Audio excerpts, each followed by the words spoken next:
Good evening, everyone, and welcome to the Monday, April 16th regular business board meeting.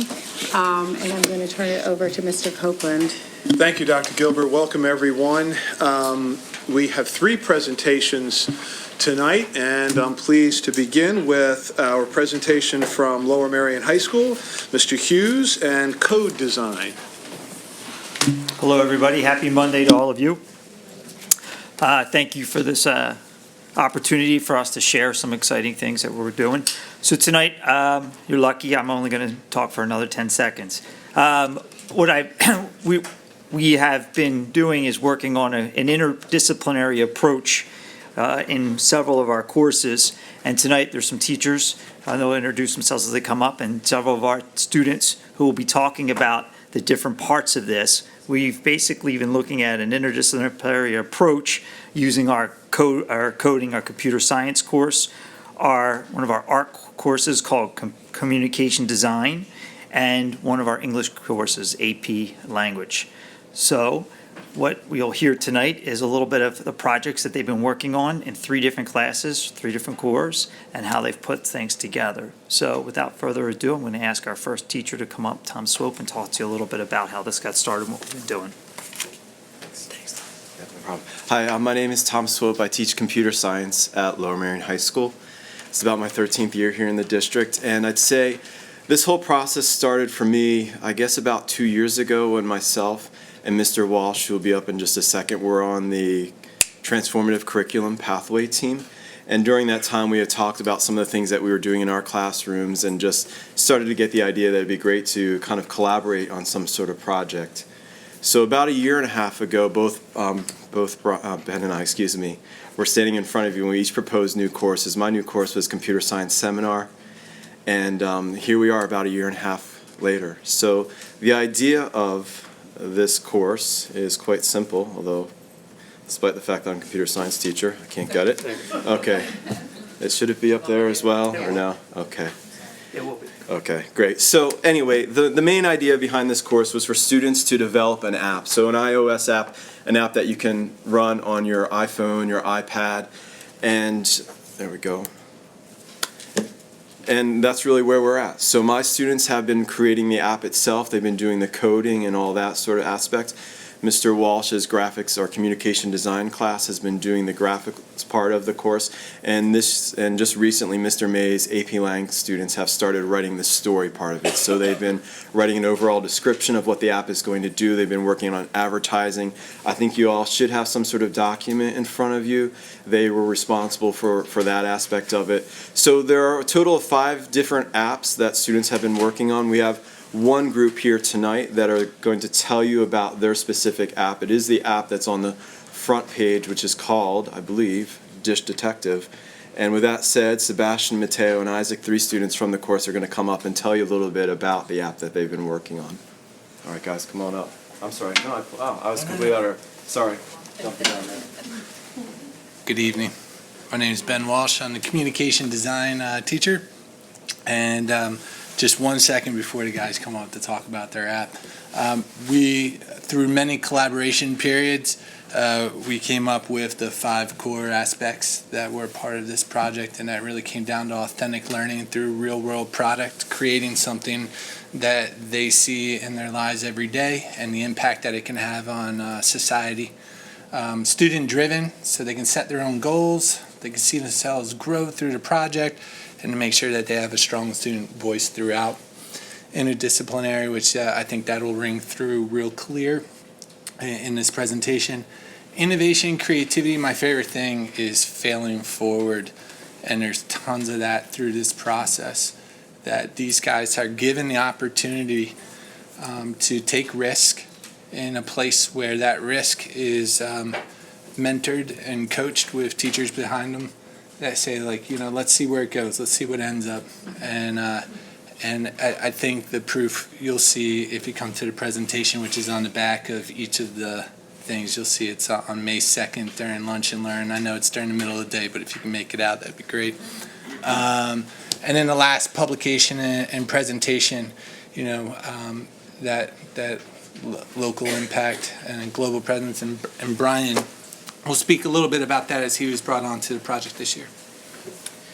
So last month, we talked a little bit about the Writing Center and having students look at writing as something beyond just the classroom. And this particular opportunity, Tom came to me a few months ago and asked if we could get English students involved. And so we're looking at ways to publish writing, as you see on the handouts in front of you, in contexts that are not typically, a paper that's just for a teacher, but for a wider audience than that, looking at advertising language, things of that nature, to reach out and see writing, again, as an authentic process and not just one for the classroom.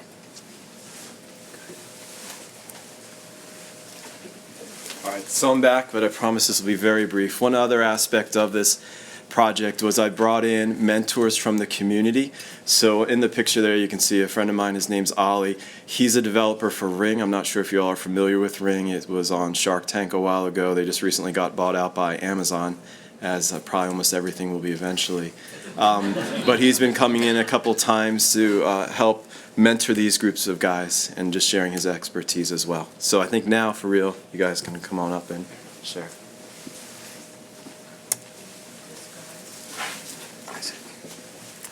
All right, so I'm just going to talk for a little bit about our process for making the app that we're working on. So we started out with the thing in the upper left, which probably looks like gibberish, but it's just a basic framework called a wireframe of what each individual screen of our app was going to do and what things it would be comprised of. So in some of them, there's just table view, which is what's on your phone when you're scrolling through boxes of things. Like in the Facebook picture right below that, where you can scroll through your feed, that's a table view. So we have a couple of those in our app, and that's basically what's drawn on the screen. So then we sent that along with a couple examples of what we meant in our pictures because they were not super clear. To communication design students from Mr. Walsh's class who made the two screens on your right, which are specific to our app. So what our app does is it allows users to input ingredients that they would like to cook with, as well as some tags like peanut-free or alcohol-free, and how long they want to spend cooking that day. And it'll output a recipe in that center right screen. It'll output a bunch of recipes with pictures and the title of the recipe and a little bit about it. And also, all the way on the right, the first thing you do when you open the app is you say what ingredients are in your home, so that when you get all of those recipes, they can be sorted by what percentage of the ingredients you already have. So you can see, like, oh great, I can make banana bears tonight because I already have bananas, strawberries, and chocolate chips. Highly recommend it. Yeah, Gabe, you want to talk a little bit about communication design?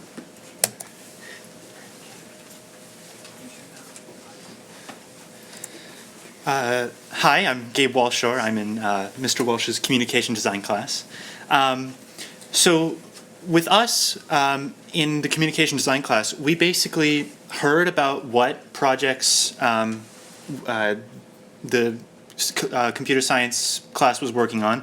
The project I'm working on is called Movie Heads, which is a movie reviewing app with a little twist in the sense that instead of having like a simple 5-star rating or a % rating, it rates each movie in a certain category, such as comedy or action or any sort of subcategory that a movie is comprised of.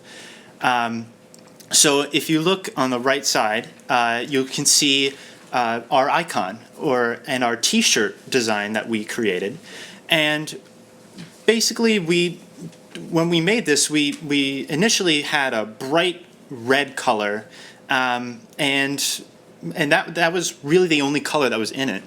And basically what we ended up doing was we went back and forth with the computer science team, and they helped make it more towards what they were looking for in their app. For example, muted colors, as you see in the red, it's not as bright. It's more of a maroonish color, and they wanted more gray in the center, but they also wanted to make sure it looked like a movie reel overall.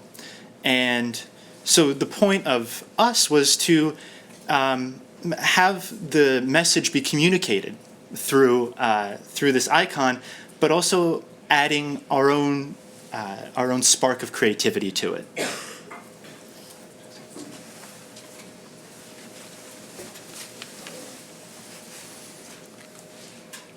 Hi, I'm Jed. I'm in AP Language and Composition with the one and only Mr. Mays. So we were presented with this project, and our first task was to write a short Marionite article. So we were given a rundown of all the apps and what they do, and being AP English students, a lot of this was over our heads. So we had to figure out a way to parse this information together into coherent sentences that would make sense to the general consumer.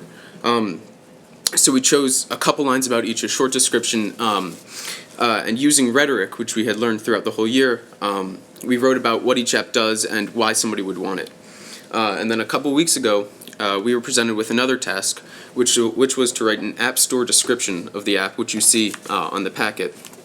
So the way an app description works, if you look on an app on the App Store, you can see a short description, which is a 300-character description of the app. Which is just to catch your attention. It's meant to say, why do you need this app and why do you want this app? And then there's a drop-down menu with a larger description of the app explaining what it does and why it's important. So in order to do this, we had to recall a lot of stuff we talked about earlier in the year in English, mainly rhetoric, which is language that persuades or impresses an audience. So we focused on, all right, what are the most important things of each app? So we looked at special features, things that separate it from other apps, and then how it caters to the person. So if you look at Dish Detective, everything's about catering to the person and the individual, which is the reason why somebody would need one of these apps.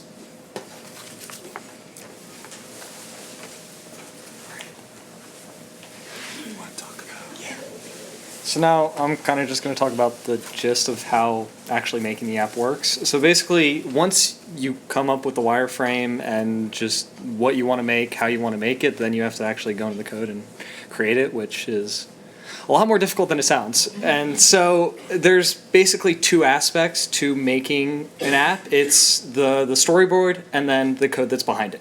So the storyboard is sort of the app that you see on the right. So it's just all the visual elements that you see, but just a complete and utter basic. So it's, you put in like an image view for, if you want an image, you just place a placeholder for the image, or a table view for a placeholder for a drop-down menu. And then inside of the code, you go in and you edit it so that it actually does what you want to do. So as you can see in the code up there, it's that little chunk that says sort of table view cell for row at, which is just fancy for laying out what goes into a single cell. So it just figures out whether or not the user's searching, if it's trying to get, if you're searching for an ingredient or if you're just reading the ingredient, and then it prints out bread or rolled oats for what you actually have.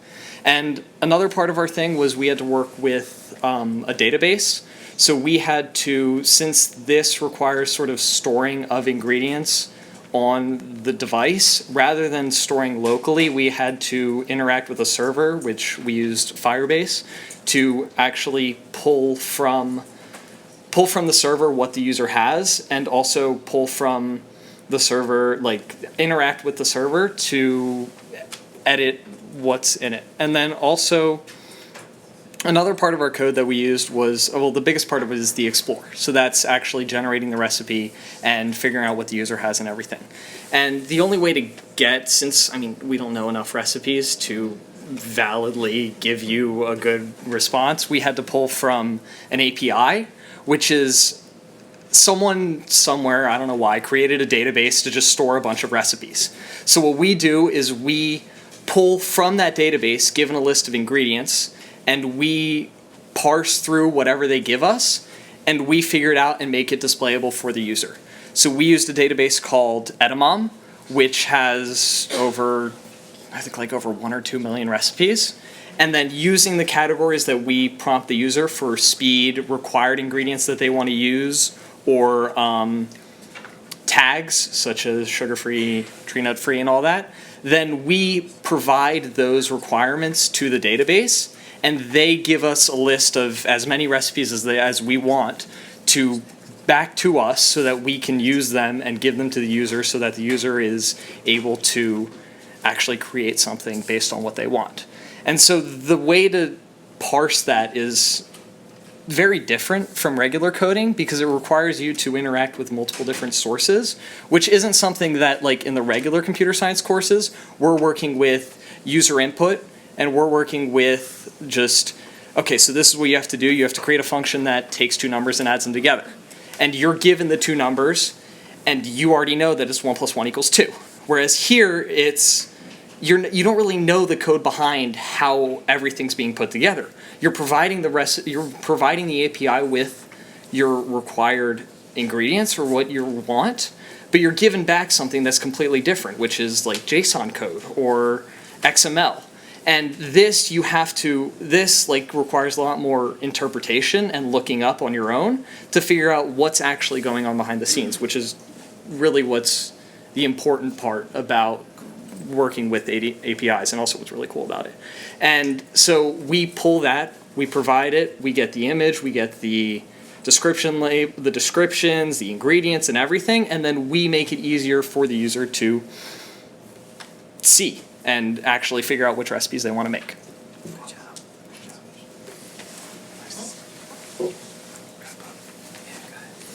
So we're going to wrap up here for you. These are the 5 different groups, and they're code icons and t-shirt designs. We really like the way that code, design, and story come together in this project and create something really meaningful. Here's some more mentors that are coming in. I'm just going to go through some of the takeaways.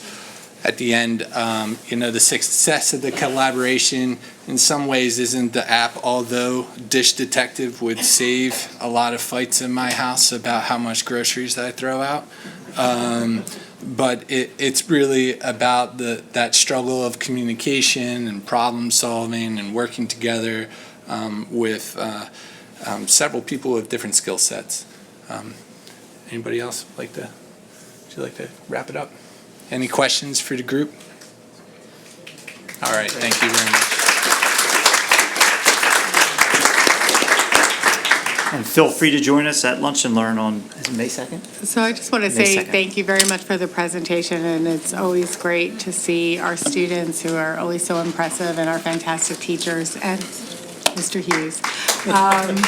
But it's really exciting to see the transformative curriculum, student-driven schools, the collaboration with community, interdisciplinary aspects of it actually we're seeing it happen, and that's really fantastic to just see the way in which, the strategic plan is being implemented and making a difference for all of you. So it's great. Thanks. Sure. Quick question. I wanted to know if any of the middle school tech ed teachers had been exposed to this, because I feel like in some adapted version, this would be really engaging for middle schoolers. So I will say, to do something like what we're doing, it takes years of learning. It's not something that you can do at the introductory level. However, I have been working with some of the middle school teachers, and George Frazier came down and we've been working on developing curriculum for the middle school so that all students can get exposure to programming, so that by the time they get to the high school, they can kind of have an awareness of what's there. I think we've really gone a long way in programming at the high school, but I know just 3 or 4 years ago I had students taking the class saying, hey, I never even knew this was a thing, Yeah. So I think we're moving away from that. But for me at the middle school, it really needs to be about exposing students to computer science and getting them, I guess, having it introduced to them. Yeah. Uh-huh. So. Okay, We and actually- thank you for obviously course. all you're doing. I just Yeah. thought. And I think this was discussed at CCOB recently as well, so it was really exciting things going on. Thanks. I need the LM hallways. How do I get that? Show up on May 2nd. I see the students that keep turning left. Pardon me, I'm so sorry. Oh, no, go right ahead. Got it? Yep. Yeah.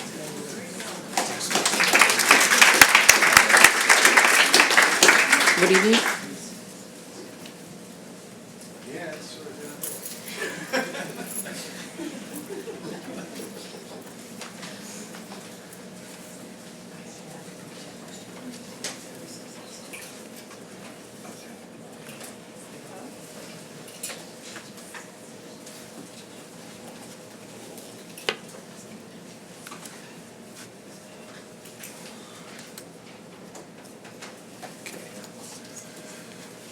So this evening, I have two presentations for the board and public. The first one is the proposed final budget. This is, I believe, Mr. Orlando, the last budget before the June, or the last presentation before the June budget that the board will vote on. This is substantially the same as the preliminary budget. There are some changes, but I wanted to run through it for you before you take a vote on it.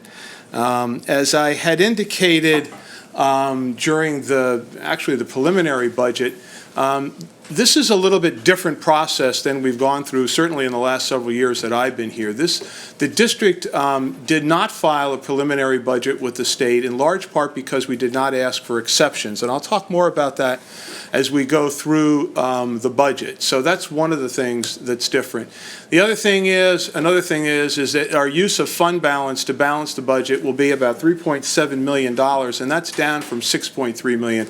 That's good news, because that means we're relying less on fund balance to close any budget gaps or loopholes that we have.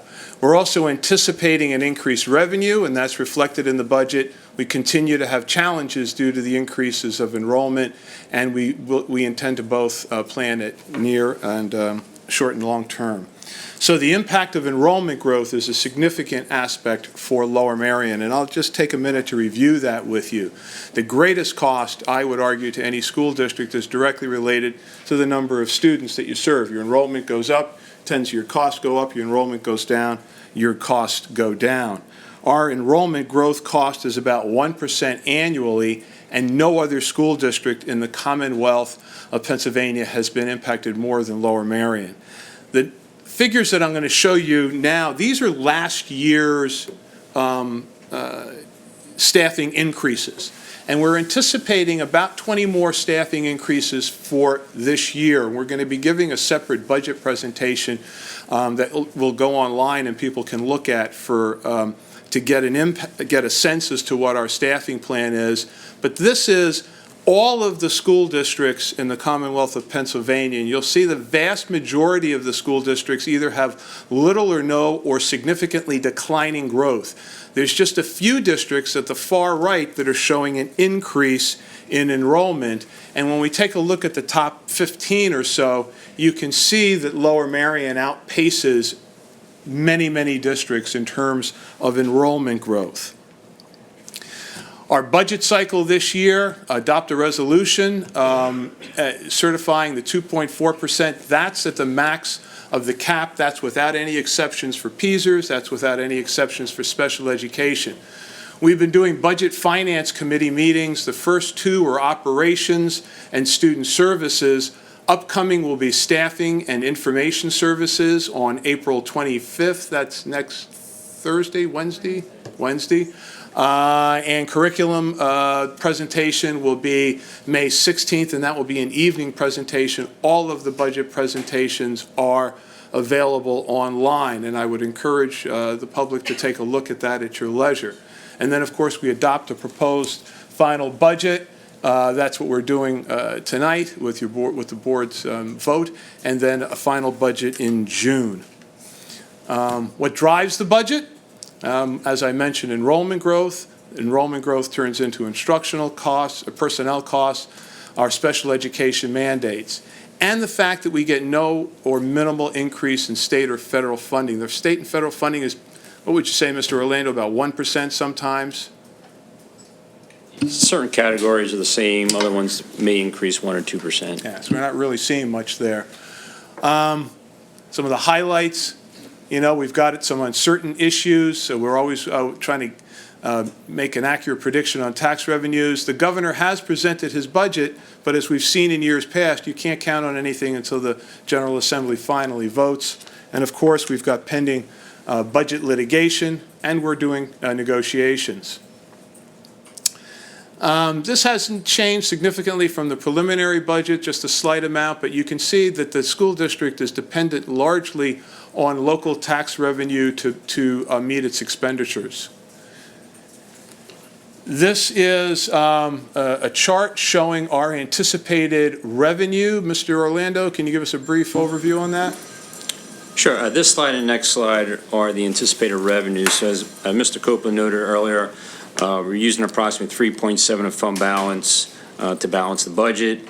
This is a reduction of 2.6 million from the current year of 3.6 million used in the 17-18 budget, and it's a result of careful planning and fiscal responsibility. The local sources are comprised mostly of tax revenues. Interim taxes, transfer taxes, and investment earnings were adjusted to reflect market conditions, and most of the other categories under local sources are the same from this year with some minor adjustments. The state and federal sources, the state sources are estimates. The Commonwealth budget was presented in February by Governor Wolf, and we'll monitor the proceedings over the upcoming weeks for any adjustments. The state property tax reduction allocation has not been determined yet, so as you can see, it is blank at this time. When the amount is determined, the current real estate taxes of $215 million presented in the previous slide will be offset by the property tax reduction allocation.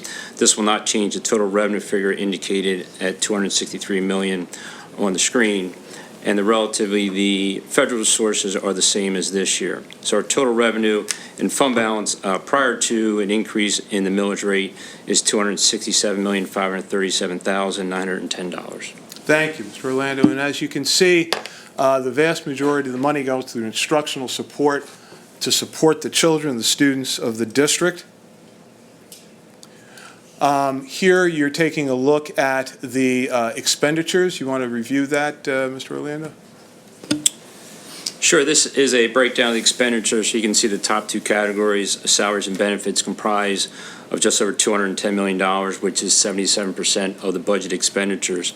The other category, which is roughly $61 million, includes some items such as IU services for special needs students, utilities, any type of leases we have with copiers and relocatable units, books, technology, tuition payments, any of our debt service payments, our local legal and other consulting services, software development, fuel, and insurance. So that total comes to $272,718,118.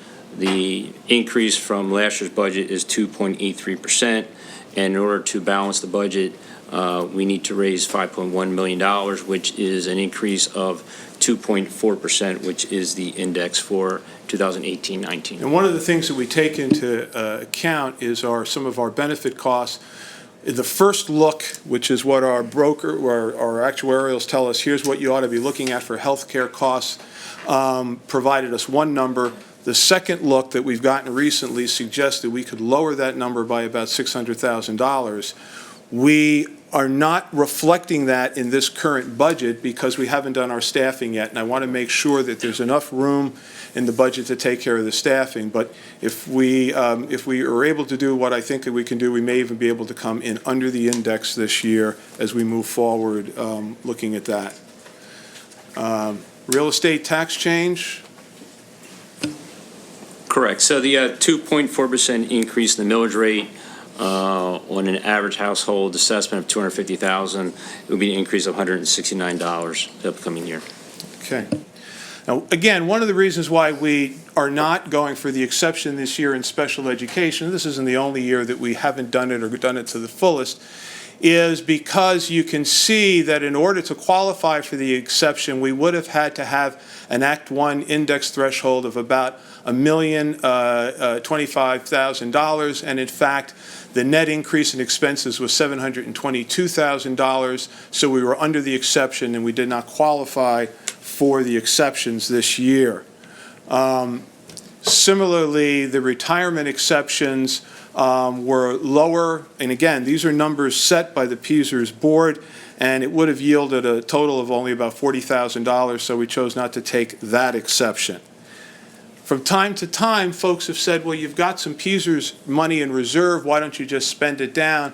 We actually have done some long-range planning, and we think by the year 2020 or thereabouts is about the time that we're not going to be able to maintain our programs if we don't use the PSERS reserve. That's also about the same time that if we make some decisions around building a school or facilities that we're going to be taking another bond issuance, and that will add money to the debt service. And one way to ease that debt service increase will be to use our PSERS reserve. This is a chart which shows the financial impact of millage uncertainty due to the litigation. Each year that goes by without a final decision by the courts, we segregate about $4 million from our fund balance, and right now that's up to, I think, that's $12 million, correct?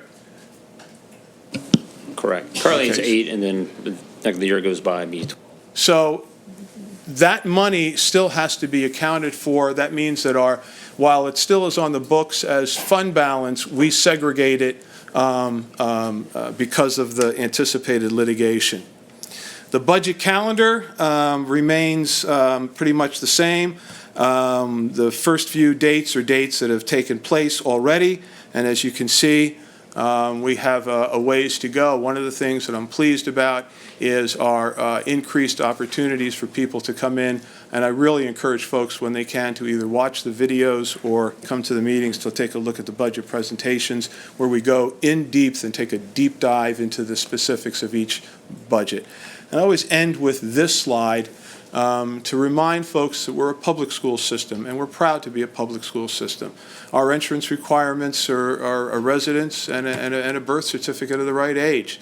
And we're very proud that we take in students of all needs and abilities. You saw some examples of that tonight with the enlivening of our strategic plan. You've seen it with every presentation we've done, and we've highlighted our students. With that, are there any questions from the board? Thank you very much for the presentation, Mr. Copeland. Are there any questions at this time from board members? Go ahead, Rob. So you know they ask a lot of questions at those long meetings. Thank you for the presentation, Mr. Copeland, and a reiteration of all that's been done in Finance Committee so far. I did have a question regarding our increased enrollment growth, and if we have a sense of how many, or roughly how many teachers and support staff we may need to hire, and then what that translates into terms of dollar value in our budget for the upcoming year. I think our current number is somewhere around 20 staff. I'm looking at Mrs. Schaefer. That's correct. And did you total it up? In terms of Money? the dollars, we're working with Mr. Orlando's office to do those final calculations in light of the revised numbers that we're looking at due to scheduling. Now that secondary schools are in the process of scheduling, we had a better idea of what those needs would be, so we had to adjust our final tally. So we're working to do a final calculation in connection with the business office, and we'll have that obviously next week. Thank you. And as we make those decisions, we certainly are well aware of our student-teacher ratio and all those things that we're committed to in terms of our values at the district. And so, Which is why I want to hold up on doing anything until we've gotten a good look at that to make sure that we don't skimp on that. great, thank you. Thanks, Mr. Copeland. Just a quick question. Perhaps you could help us all explain the difference between what we're voting on tonight, which is the proposed final budget, and what happens in June, which is the approval of the final budget. So my understanding is that tonight, you're by voting on this proposed final budget, it can't get any higher. It can get lower. I mean, that's sort of the Reader's Digest version. I'm looking at Mr. Orlando. He's making believe I'm not here.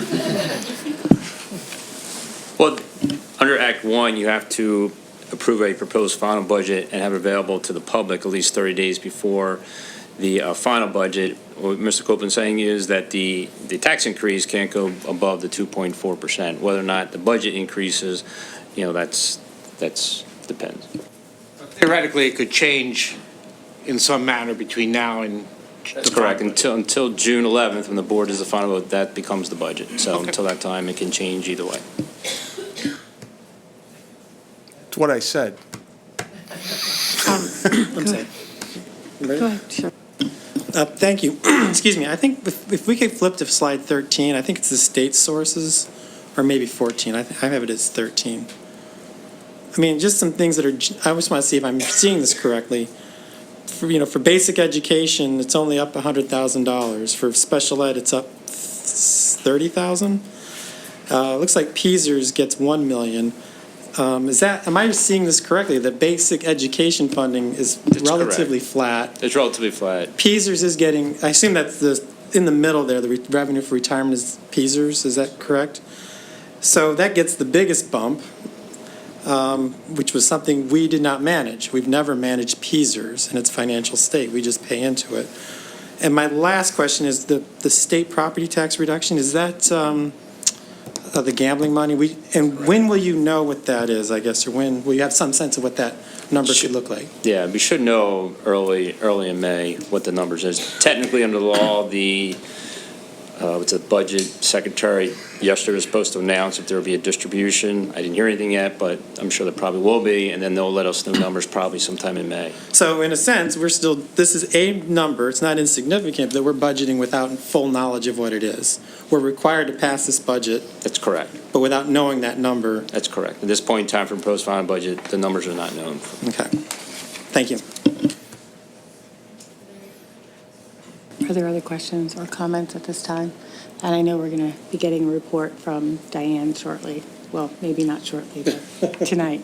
Okay. Thank you. Thank you. Okay. Not done.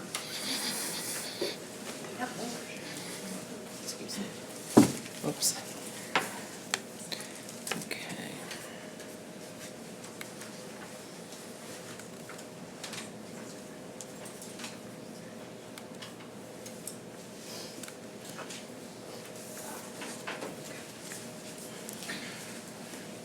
So what we wanted to also do tonight was to update the board and the community on where we are with facilities. This is, I stopped counting on the number of presentations we've done, but I think we are coming close to some decisions. We are going to take a look at 4 properties that the district has delivered letters of intent. Letters of intent are not necessarily binding. They show that the district is interested in a particular property, and we've actually attached a price to it. Mr. Roos, could you just sort of put that into? Yes, I'm happy to. Letters of intent are customary basically in the real estate world. They are meant to basically open the door, introduce a buyer to a potential seller. They are filled with qualifications, such as they are subject to, certainly subject to board approval, gives a certain amount of time for an actual enforceable agreement of sale to be entered into. They're really meant to just show a serious but non-binding expression of interest in a particular property. So the 4 properties that we're looking at, 3 of which we've discussed before: St. Charles Seminary, 1860 Montgomery Avenue, the Haas Estate, 7 acres, and Friends Central Lower School. Some time ago, we, as people say, make suggestions on property all the time. This was a piece of property that folks made a suggestion on, so we started to look at it. So I'm going to go through each one of them. St. Charles Seminary is, we're only looking at about 40 acres. So if you orient that picture, you know where Lancaster Avenue is, you know where City Avenue is. The left-hand side there, and that's comprises what's considered the upper school, the upper college. We're looking at the 40 acres to the right of that. That would be what I guess you sort of see as you're going down Lancaster Avenue, the large seminary. We have not sketched out what an actual building profile would be there. But we are, I will tell you, concerned that maintaining the seminary building as is presents enormous challenges for building. It's a lot of single-loaded corridors. It takes up a lot of area. We know that it's an iconic facility. It's a Class II historical site, but it presents significant challenges. However, it's a relatively flat piece of land. There's not much of that left, and we sort of scoped out what we might be able to do in terms of field space in that 40 acres. We're taking a look, as you remember, at 1860 Montgomery Avenue. That's the proposed middle school. Now, what we've done here is we've included that's the Bala-Cynwyd size track. That's not a regulation track. But if we were to use the Haas Estate, Stoneleigh, we could take the original fields off of there, put the track there, and then if you look at the upper right, if that's sort of like the state of Alabama on its side. So if you take a look at the little square, that's borders Montgomery Avenue. So that panhandle area is the area that we're talking about. And then we've placed on it as one hypothetical the ability to put a field, a ball field and a rectangular field. So those came out of the 1860 site, and we went there. So if you look at the Haas site, one of the pros and cons for that is the option to use the property for fields in conjunction with the Islamic Center is a pro. It's essential to acquire if the Islamic Center or Friends property absent township relief in terms of, and I'll show you later about impervious service. Problem is Natural Lands has indicated an unwillingness to sell the portion of the property. Mr. Roos has an addition to that. Yes, I've been asked by the attorney for the Natural Lands to state for the record that the Natural Lands will not entertain the board's offer to purchase a portion of Stoneleigh Garden, and that the Natural Lands will oppose any effort by the board to take any portion of Stoneleigh Garden by eminent domain. The other area that we're looking at is Friends Central School, 228 Old Gulf. This Plan 1 is a plan that's been designed around the concept of making sure that we are able to meet all the needs of impervious surface. Now, Friends Central has a square acreage of, I think it's about 16 acres. Mr. 16.9, and how much of it is buildable? Over 14. Yeah, so there's actually more buildable acreage at Friends Central than there is at 1860 Montgomery. They both are challenged with impervious surface, as you'll see in a moment. But in order to do Plan 1, there's a structured parking lot that's going to be 3 levels, surface plus 2 levels above. We would have to remove, I think there's 3 Class II historical structures on the facility. We'd have to remove all of those in order to meet the standard, and it would be difficult, if not impossible, to get a track there. Our preferred look at Friends Central School is to leave the facilities where they are, fit a Bala-Cynwyd size track there, but it means, and leave all 3 of the historical structures there, but deal with the impervious surface through through zoning relief. Some pros and cons. It's far better programming and buildability for a school. It has the opportunity to incorporate some of the existing buildings. It has a central location, but the preferred plan would require relief from the township. If you look at the overall site comparison, you can see that 1860 Montgomery Avenue does not comply with impervious surface.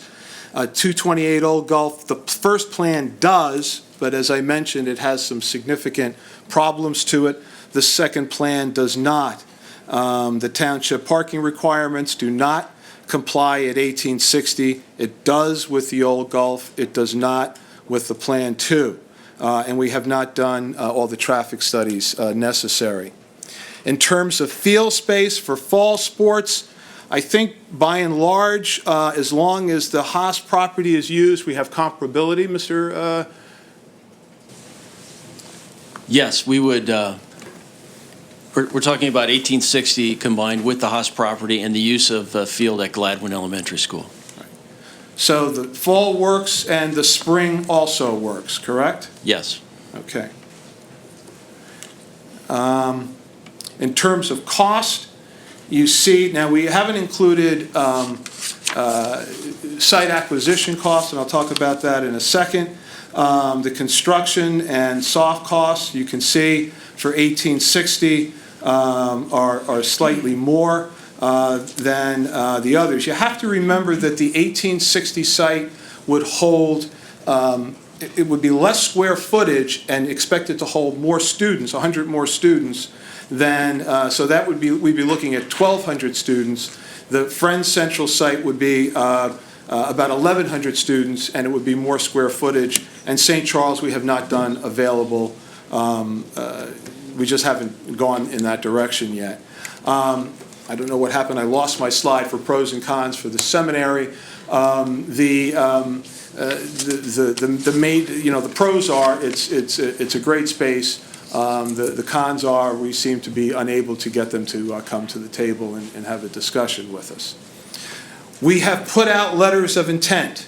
The letters of intent are as follows. At 1860 Montgomery Avenue, 22.3 acres, not all buildable, $7 million.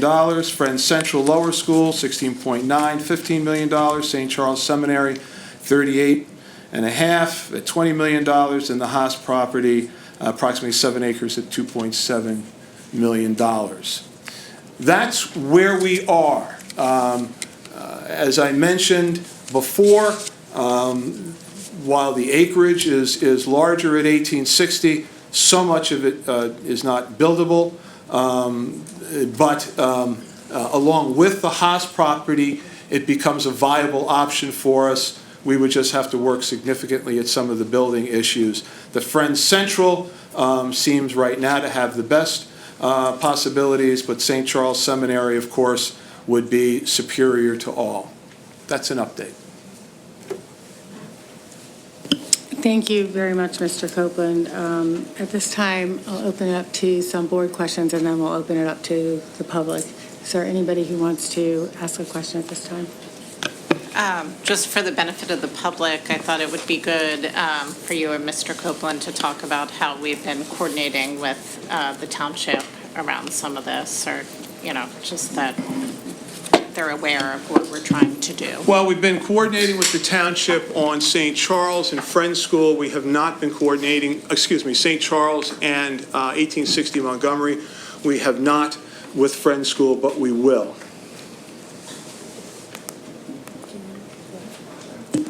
Just to be a little bit more amplified than that, we've been very actively engaged with the township with respect to St. Charles in terms of bringing St. Charles to the table to even discuss a possible sale. And St. Charles, it's their property. They can do whatever they want, but they have been completely unresponsive to any overtures from the district, and so far as I understand it, also from the township.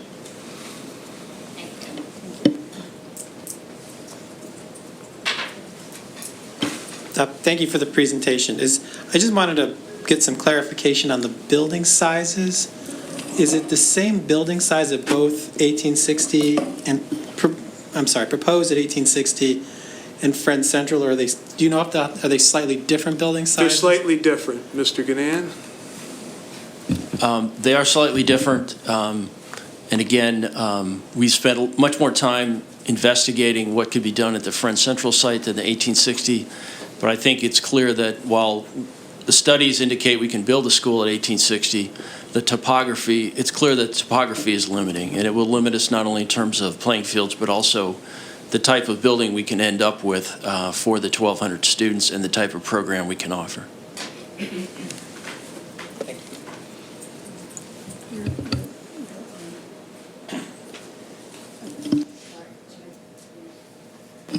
Can you explain why the 1890 property needs to be for 1,200 students and the Front Central property would only need to be for 1,100? Sure. So our anticipated feeder systems for 1860 Montgomery would be Penn-Wynn and Gladwin, and those two at their highest projected enrollment would, for grades 5 through 8, be 1,200. And the assumption would be that the Friends Central site would be for Penn-Wynn and Penn Valley, and their highest projected enrollment is only 1,100.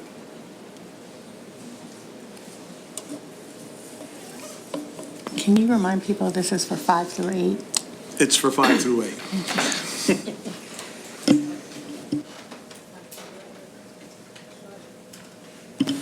Could you just give us a high level, Mr. Copeland or Mr. Orlando, the financing of this project in terms of the school or a middle school, 5 to 8 middle school, and what that might look like in terms of the district taking on additional debt, but just high level. I know it'll come up in finance as well.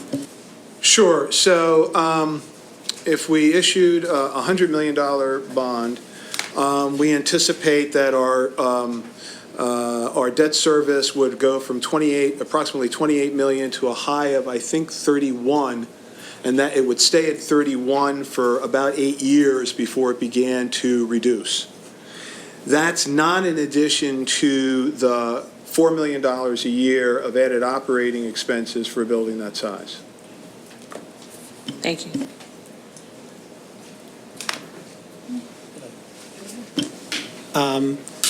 I just want to, we haven't dealt with the traffic issues yet. So obviously, each of the sites has a different traffic issue. So the township may ask us to do significant road improvements at any of the sites, but that could add significant costs, depending on how much they ask for. Is that true?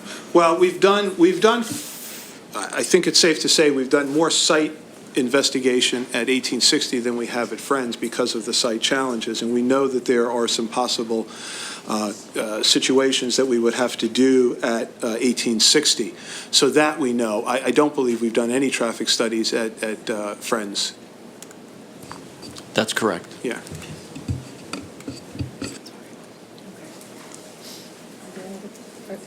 Are there any other questions from the board at this time? Okay. So what we're going to do now is I'm going to open it up for audience recognition on agenda items only. So that does include the presentations that we have heard so far, as well as any item that's on the agenda. So I would like for people to come up and sign in now. If you want to speak before we get to the rest of the meeting, please come and sign up now. There will be an opportunity at the end of the meeting to speak on any, any issue, whether it's an agenda item or not, at the end of the meeting. So if you want to speak now, it must be on an agenda item. I do need you to come sign in now. We will close the sign-in sheet as soon as people are finished signing up, because we need to be able to actually get to the rest of the business meeting as well. So if you would like to come speak on the budget presentation, or the facilities presentation, or any issue that's on the agenda, please come in now and sign in. And just to remind everybody, you need to be a resident and in order to be able to speak. You have 3 minutes. We ask that you say your name and generally where you reside in the district.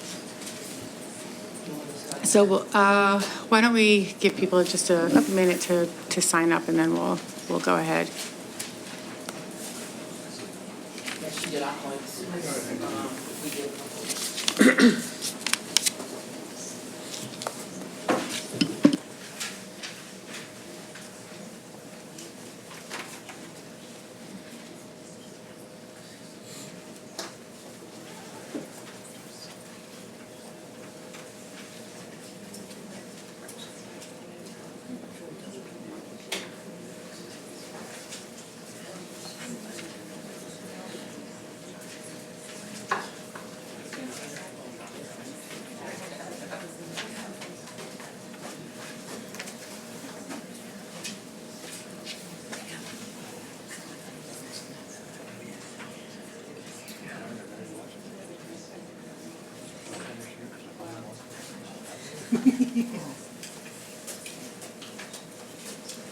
Okay, has everybody signed in who would like to speak now? If you would like to speak, please sign in now. Dr. Gilbert, we have one student that wants to speak on a non-agenda item. Can he? Yes, we make the exceptions for students to speak on any issue early in the meeting because we want you to go home and go to sleep. So you can be the first. You can be the first person. You want me to have him start? Go ahead and He start. can be the first You can person. go Why ahead don't and you start, start, and then we'll just close the list as soon as these people have signed up. Okay, thank you. Go ahead. Good evening, members of the school board. My name is Ben Feldman. I'm a senior at Harridan High School. I'm the captain of Harridan's mock trial team, which for the first time this year won the regional championship, and since the last time this school board met, finished 5th in the state of Pennsylvania. But I'd like to talk to you today about something related, that is the busing to our competitions. You see, we've consistently had to worry about transportation. That's because there's a different standard for academic and athletic competitions. Academic events, like those for debate, mock trial, Model UN, or others, are considered by the district to be field trips, meaning that academic clubs need to get in the request 6 weeks beforehand, while athletic clubs, like the baseball team or the football team, don't have to follow that standard. Now, at face value, this makes perfect sense. After all, when the baseball team competes in a playoff round and wins, the next game might be a few days later. Meanwhile, for events like the Philadelphia Model UN Summit, which is 4 days long, the date is given long in advance, so it's relatively easy to get that request in. But here's the problem. Both athletic and academic clubs actually do have competitions in which the winner moves on and the loser does not, but it's only the academic clubs that have to get the request in 6 weeks beforehand. Mock trial is one of those academic clubs that has elimination competitions. After one round of plaintiff and one of defense, it's basically single elimination for the rest of the season. This year we've had competition on Wednesdays that have told us the date of the schedule as late as the prior Friday. We kept running into the same problem. Our trips would be rejected because we told the district within that 6-week range, and though the competition schedule itself was only made a week or two before the actual court date. Even the schedule for our very first competition, which should be the most predictable, was given to us 2 weeks beforehand. Members of the school board, our overnight request to go to states was originally rejected, even though this is a Harridan milestone that the district should be encouraging in any way possible. I firmly believe that the determination of 6 weeks' notice versus flexible notice should be based on schedule and type of competition, not whether the club itself is academic or athletic. It's unfair that this kind of pressure is put on academic clubs alone. We should be focused on getting to states, not getting to states. I know that all season, our mock trial advisor, Ms. Jawork, has been fighting to get these buses for us and appealing all the rejections of our requests. Most recently, she fought to get a bus to the ceremony that we'll be attending in May, organized in our honor for winning the regional competition. Look, I know it's really hard to make sure everything is in order for a field trip, but at some point we need to evaluate the reason we have such a hard time with these field trips in the first place. I ask for your help today in changing the standards that separate academic from athletic competitions in Lmsd so that we can make it as easy as possible for every student to find his or her place to shine. Thank you for your time today.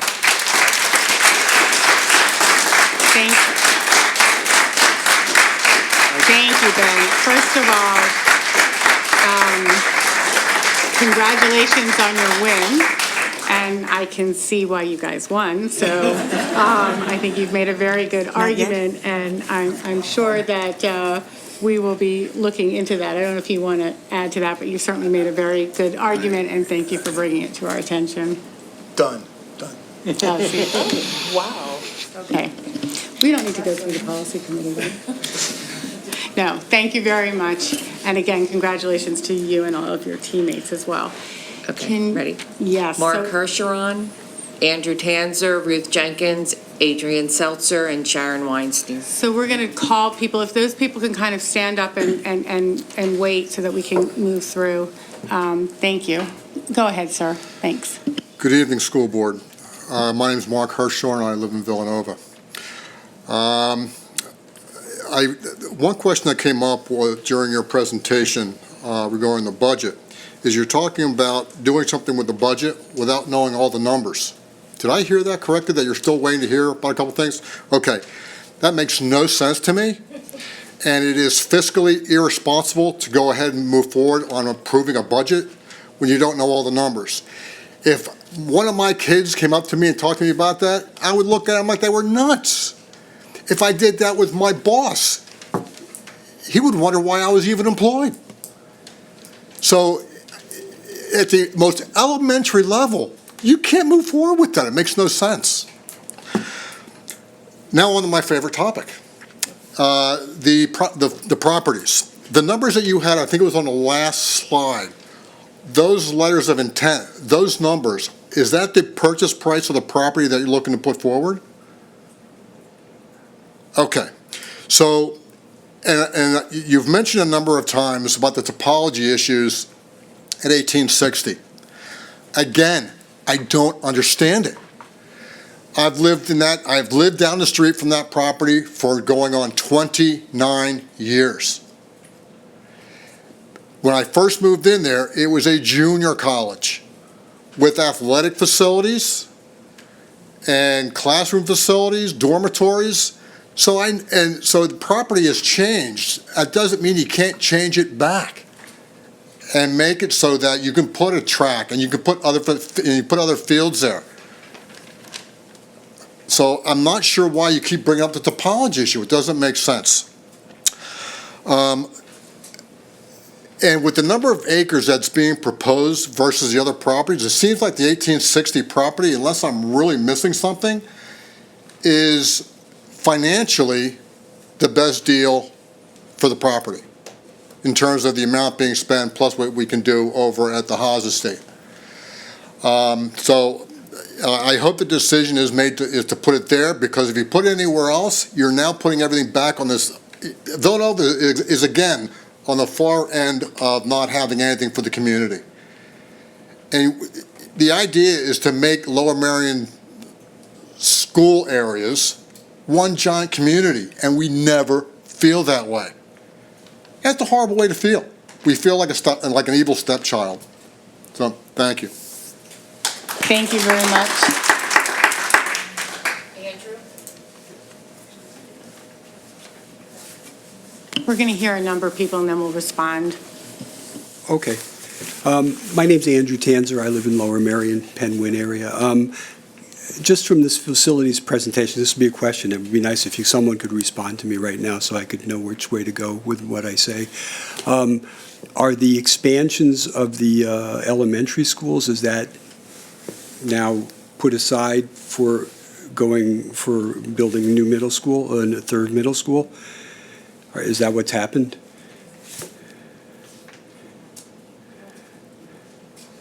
Right now, we are taking a look at the 5 through 8 concept because we think that that's the best concept, but it requires us to be able to find land to build.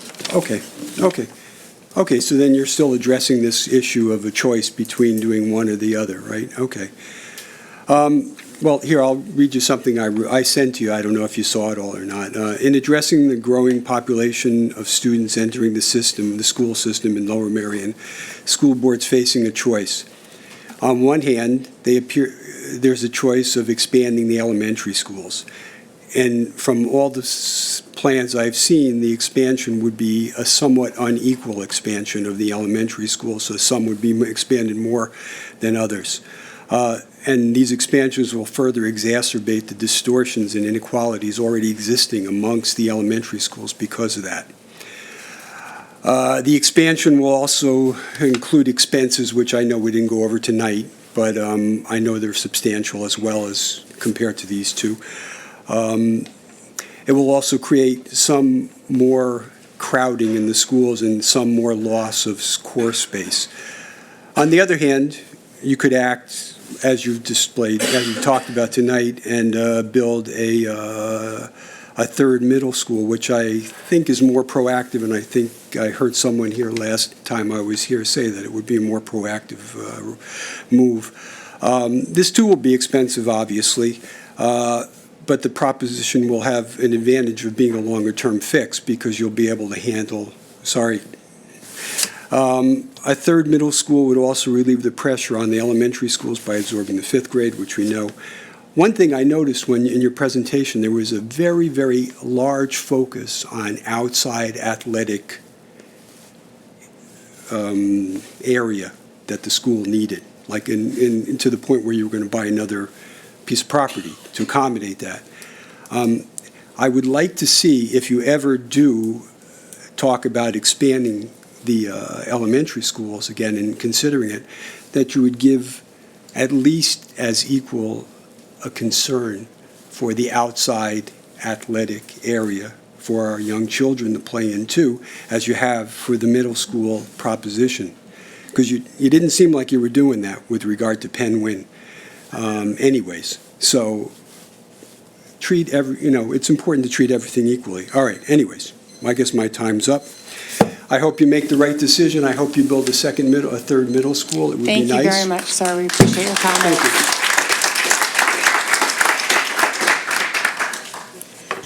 Ruth Jenkins, Wynwood. Last week at the meeting, I had asked Mr. Copeland if there was anything going on as far as the school situation was concerned, considering all the construction and the population growth, and he said no, which I thought was kind of interesting since this is all obviously had been in the works. Isn't there a property on Rock Hill Road that would meet the standards of both a middle school and an elementary school?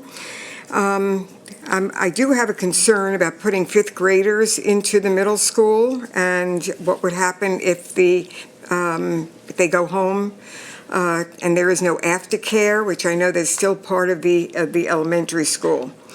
So I think we think about the Rock Hill Road property and possibly building both a middle school and another elementary school. Thank you. Thank you, Ms. Jenkins. Next. Adrian Seltzer, Stand Up for Lower Merion. On the budget, of the 24-page budget presentation, I read it, found it on board docs, only 3.5 pages are of expenses. Is there more detail as to what makes up those broad categories available to the public? Question 1. Question 2. You talked about staffing increases. I'm wondering what percentage of the new staff is diverse? I see that there was in the budget the 8515 Lmsb funding of $145,000 that was be spent. Would that be spent on looking for high-quality teachers and principals of color? And what efforts are being made to increase that percentage in the new hires? On the bullying, is mental health or guidance counselor involvement standard in addressing the issues of bullying for both the perpetrator and the victim? Also, when is the active shooter drill with Lower Merion Police Department that was canceled because of snow happening?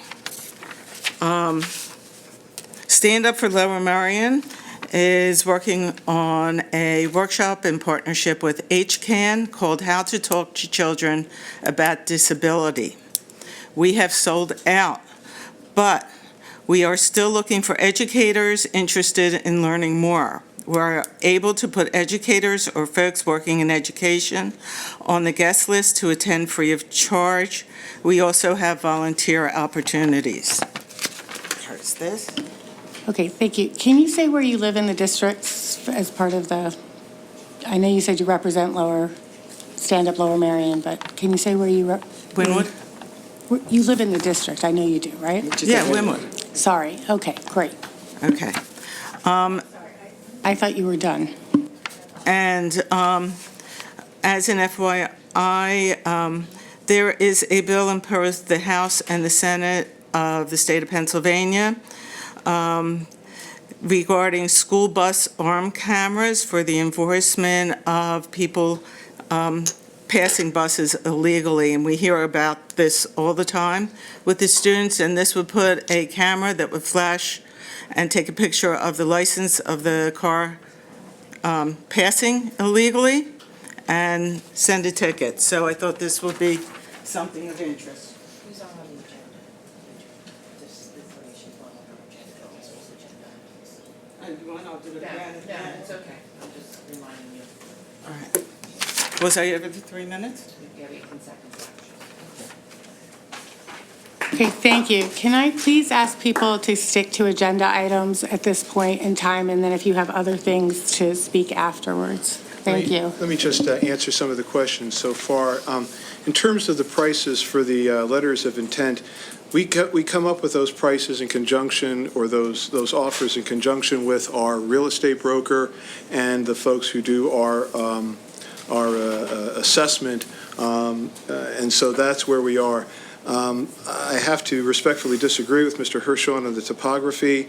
We've worked with our civil engineers, and I just disagree. We have some significant areas of concern there. In terms of, let me just look at some, Mrs. Jenka, I don't believe we had nothing new. I think I said I had nothing new for that time. But at any rate, we did look at Rock Hill Road. We did not find that that would be a useful area. In terms of the budget, we produce a budget book that's significantly larger. That's done at the end. And the current budget that we send to the state is, what's it called again? 2028, it's attached to the. And it's attached to it's on board docs, which gives a good deal of data. In terms of the diversity of the staff, this is a process. We haven't hired anybody yet. We've simply, excuse me? We're just listing what the staffing is. We have an ongoing bullying policy program, and I think that's it. I would just like, if you could address the question on the budget in terms of our legal requirements to vote on a budget at this time. Could you explain that, please? Sure. So this evening, there's a proposed final budget that the board has to approve to be in compliance with Act 1. So this is something that's mandated by the state, so we have no choice in the matter, but you have to approve a proposed final budget, even though the state budget will not probably be finalized until probably after you get done the final budget, but that's a requirement by law. You have the figures you have. Yeah, we have figures known to date. They're not the final ones. So the question was brought, you don't have your final figures. We don't have as Ben mentioned, we don't have the final figures from state. It's what we know at this point in time. So this is the legal process that we're required to actually follow, and we have to do what we can with the numbers that we have now coming in. I mean, that's what we have to do, and that's why, we can, as Mr. Copeland said, we can go lower, we can reduce it, but we can't go higher at this point, and we do our best to be able to, make a analysis of it. But there are some numbers that you don't know. I'm sorry, I can't go back and forth with you, but we do not set up this process. We are legally required to follow this process by the state. So I understand your comments, and you would need to direct those towards the state. That's what we're legally required to do. Hi, I'm Sharon Weinstein from Penguin. Thanks for the presentation. It was interesting to see the properties you're considering. I'm wondering I'm guessing you probably did look at the JCC, and I'm wondering what became of that, if it was ruled out, why, just so I have a complete picture of what the planning's been. Thanks. Kate Legg, Michelle Detweiler, Sam Catania, John Keeler, and Lauren Benning. Hi, I'm Kate Legg. I live in Wynwood. I want to thank you for your presentation today. I want to thank you for listening to the residents who have come and spoken on past meetings to talk about their hope for a third middle school. I appreciate the thoughtfulness in your presentation tonight in addressing this. As I came out here tonight and I explained to my kids why I wasn't putting them to bed tonight, they again reiterated to me how strongly they felt about their schools not getting any bigger. I have a few questions, though, from the presentation. In the presentation, it looked like you had the Bala-Cynwyd Middle School current track size at the 1860 property. Does that mean that the current Bala track size fits there? It's just not not the Welsh Valley track size. So it would be, the facilities would be on par with Bala-Cynwyd Middle School, but they wouldn't be on par with Welsh Valley. And if that's the case, then at least to me, I don't understand what the hang up, as someone who's at Penn Wyn, I'm either going to Bala-Cynwyd or I'm going there. Either way, my kid's not going to have the regulation track size. I'm not sure why that would be a holdup in not purchasing the property if you can't also get the Haas property. And then also, along with that property, what about Gladwin Park? Has that also been discussed, using that? And then my second kind of group of questions, when did, just because I'm curious, when did Friends Central become part of this discussion? Did they express an interest in selling? It was my understanding, or it's my understanding that they've said no, similar to the Haas property. The property sounds fantastic, but does that mean that you're considering eminent domain to take it? How is that working? So those were my questions. But thank you again for putting together a thoughtful presentation tonight. Thank you. Through some of these now. So for the JCC, we did take a look at, part of the JCC is used as a school, so eminent domain doesn't work. The part that's not, quite frankly, doesn't work with us, so we did take a look at that.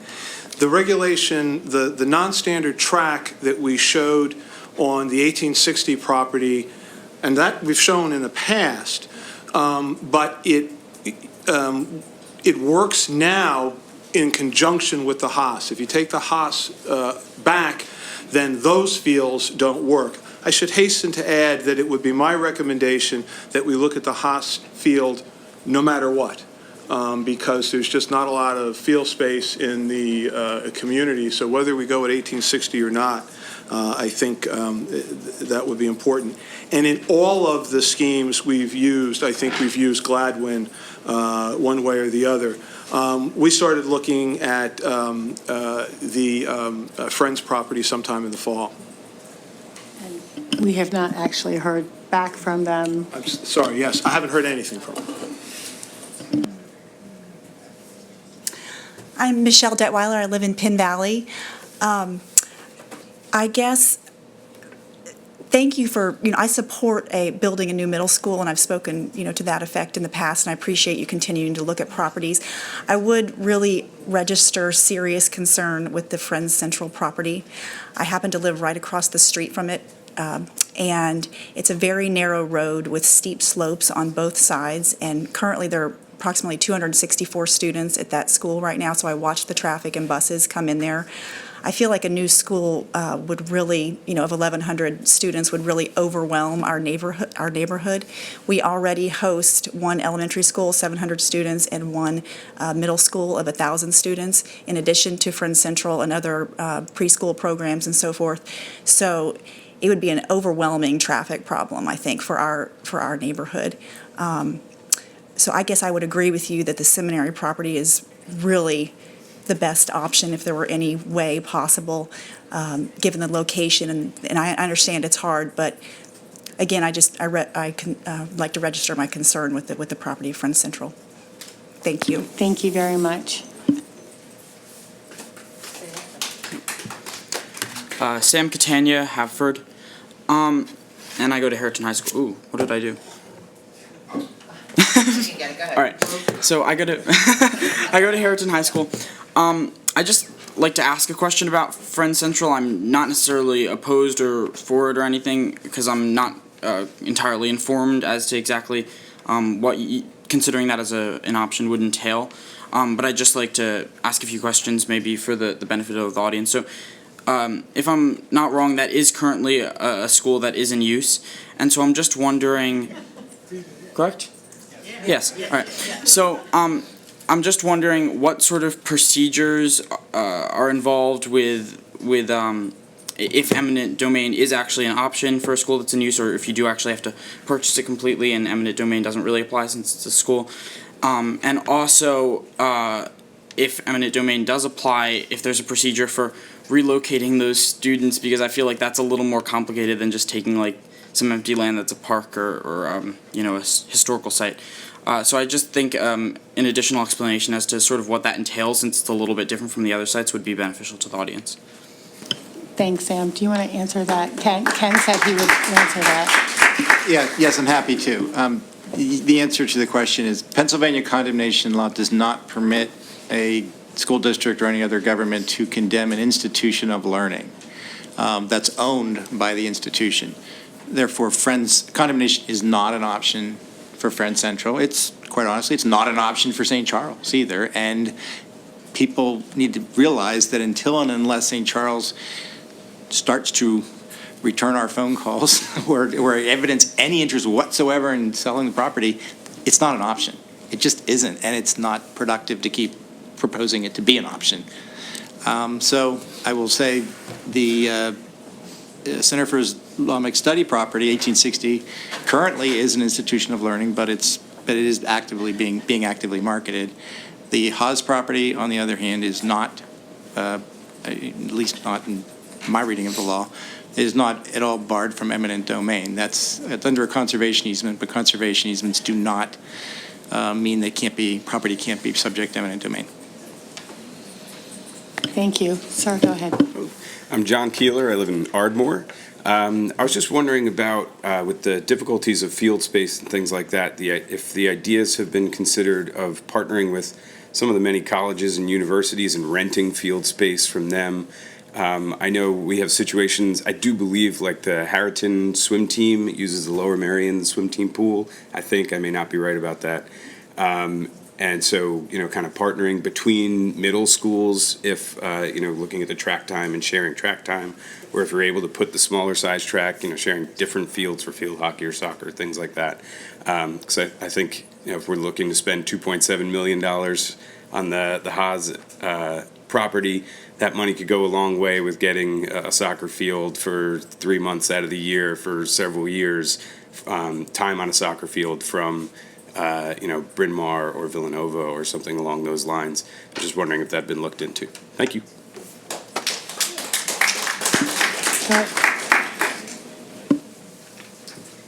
Hi, I'm Lauren Fenning. I live in Penwyn. Lower Merion is a township where residents feel passionate about the quality of their schools. I'm very happy to learn about these letters of intent. It's a good start, and I hope it means that you're listening to residents and recognizing how important it is that our children do not go through years of construction and have room to learn. I'm asking sincerely that these are valid efforts and not distractions. For example, it's exciting to hear that 1860 is back on the table, but then discouraging that Haas said no. It's inspiring to hear that St. Charles is a possibility, but discouraging that we can't get them to come to the table. Friends, unfortunately, and you may not know it yet, actually sent out an email to parents to turn it down. So I'm not sure if any further negotiations are possible. I hope so. I'm looking forward to more meetings like this, hopefully with some concrete answers and a solid, equitable plan for a future that supports all the wonderful aspects of our strategic plan. I'm also curious and asking if residents can do anything to garner more support from these properties for a middle school, if residents can help in any way.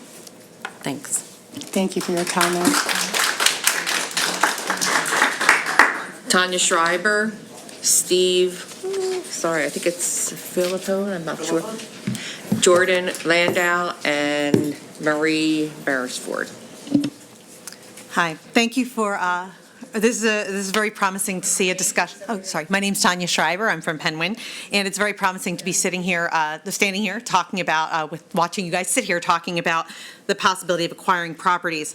I heard the same thing that the Central Board of Trustees has rejected the option of selling and considers the matter closed. So I'd like to redirect to the idea that the alternative to building a third middle school, considering the fact that now with Friends Central saying that they're not available and St. Charles saying that they're not returning calls, that leaves us back at 1860 with the option of doing that to avoid spending $40 million on neighborhood stabilization for elementary schools when only 142 new elementary school students are expected.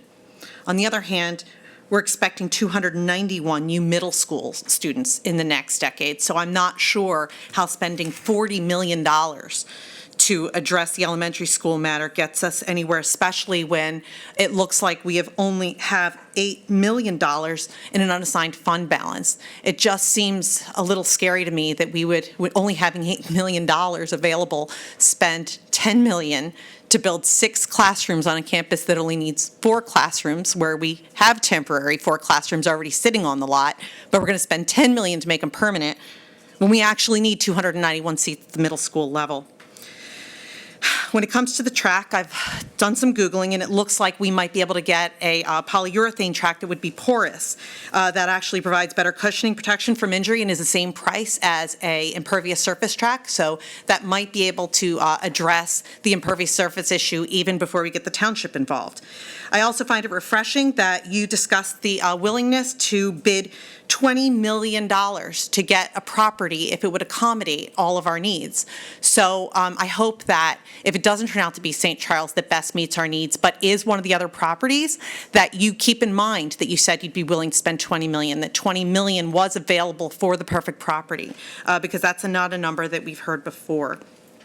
When we have 1,042 students expected in the next decade, it's important that we look big picture and we're judicious about how to spend the money. So I know that nobody wants to build in Villanova. I'm not sure why, but if it looks like it might be, it looks like it's available, and it might actually be available even if Haas isn't, because we're able to work with the township. Let's look at the fact we've offered them $7 million, that we've allocated $2.7 million for Haas, which means we would be willing to dedicate $9.7 million to build a property, a third middle school there. That's a really great starting point. It's further than I've seen this board go, so I appreciate the fact that we've moved this far toward looking at ways to build a third middle school in that side of town. Thank you. Thank you very much. Hi, my name is Steve Filippone. I'm a resident of Penn Valley. I have a couple concerns. With respect to the St. Charles Seminary, I was under the impression, and maybe I'm wrong, that it was for sale. Is that not a correct statement? It's not currently for sale, and it's certainly not sale to the school district. I thought they were Now, they pursuing St. Joe's and trying to get them to purchase a portion of that property. No, there had been the reports a while back that they were in negotiations with Mainline Health, but nothing, and there, again, there's not under, it's not being actively marketed at the time. I'm in agreement with you guys that it is the perfect property, and if they won't sell, then that's a dead end. I'm concerned about Friends Central. This is the first I'm hearing about Friends Central School, and it being in Penn Valley. We're kind of saturated over there, as Michelle had said. We've got 700 students at the elementary school. We've got 1,000 over at Welsh Valley, and this would be another school in a very tough spot. It would just, I think it would be tough. The Haas estate isn't going to be easy, I guess, with the conservatory not wanting to release land. I was curious, when was the last time the township exercised eminent domain? I know that's not done as much as it used to be done. Isn't that a process in itself? And then with the Islamic site, I understand the topography has been a concern. I am glad that you guys are looking at the middle school solution, because I think that's the right solution. Is the middle school solution always with the thought that it be 5 through 8 and not 6 through 8? Because I had voiced at a prior meeting my concerns about MELC. My daughter will be in 5th grade, and she will not turn 11 until the end of the year. So you got 10-year-olds getting up there, and we need to make sure we have childcare for 10 and 11-year-olds. It seems like we have 3 dead ends, and maybe one viable option being the Islamic site. It might not be the best option, but if St. Charles is not willing to come to the table, I think that might be the only answer. And then the last comment I have is Is the letters of intent, are they posted somewhere where we can see them? They're not currently posted, but they can be made available. They're public records, or they will become public records. So they'll be on board doc? I don't know where they'll be posted, but they can be made available. As far as, you would like me to answer the other question as well? The district, I'm not aware of any time that the district has ever exercised condemnation over property. Hostile condemnation. There have been friendly condemnations, but no hostile ones that I'm aware of, and so I'm not sure it's ever happened. Jordan Landau? Hi, I'm Jordan Landau in Wynwood. I'm in the Penn-Wynn catchment of Wynwood. I have a few questions, one with Friends Central. If you happen to take, or they happen to sell Friends Central, where would those students go? Would some of them, if it was being moved, then be pulled out of the private school and be put into the public school, then creating still an issue of overcrowding because of those students being taken out? And what you said with the JCC, I believe you had stated that part of it is a school, and you're not going to mess with that, and the part that isn't a school wasn't a viable option. You couldn't use a bulldozer and rebuild something to make it a viable option. And that's it. Thank you. Thank you. Marie Beresford?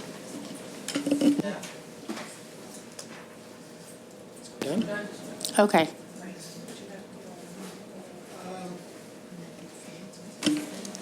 Only that we did consider if a 5 through 8 were in there, that the child care provider would have to provide for 5th grade students.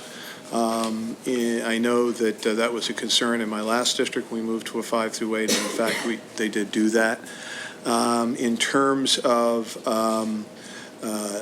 I can't answer for the Friends Central School, wouldn't pretend to in terms of where the students are going to go.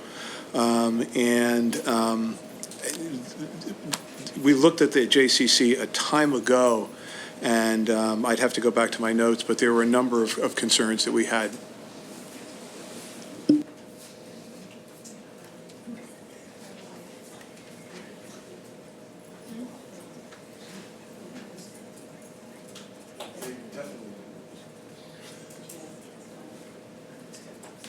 Okay. At this time, I want to move to approve the meeting minutes from the Board of School Directors meetings, March 19th, regular business meeting, April 9th, Education Committee, and accept the following committee meeting minutes: April 3rd, Curriculum Committee, April 4th, Finance Committee, April 6th, Policy Committee, and April 12th, Facilities and Purchasing. Are there any questions? Do you have a motion? I'm sorry, I have just a quick question. I'm sorry. I just, at the Finance Committee meeting, it just shows that I wasn't there. It's just a typo. I was just left off for the meeting minutes. So if I can just be added on that I was present for the Finance meeting. It was a typo. Great. So I just need Nobody objects, go ahead. Okay. Do I need to make a motion? Or? As long as nobody objects, that's fine. No, no one. Sorry. We don't object. That's okay. Do I have a motion to approve? So moved. Do I have a second? Second. All in favor? Aye. Opposed? Motion passes. I think you're doing human resources. No? I don't know. Let me see where I am. Yes, Human Resources. The superintendent recommends that the Board of School Directors approves the attached Human Resources actions HR 1 through HR 5.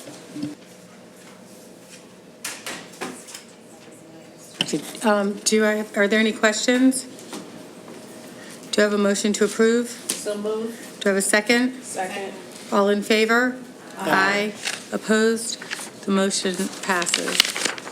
At this time, we're going to have a report of the Curriculum Committee from Dr. Van Lynch. Thank you, Dr. Gilbert. The Curriculum Committee met on Tuesday, April 3rd at 8:30 a.m. in this room. Just as a reminder to the public, all curriculum committee meeting related presentation and supporting documents can be found on the district website in board docs under curriculum meeting, as well as in our education supplementary board meeting sections if you want to review those in detail.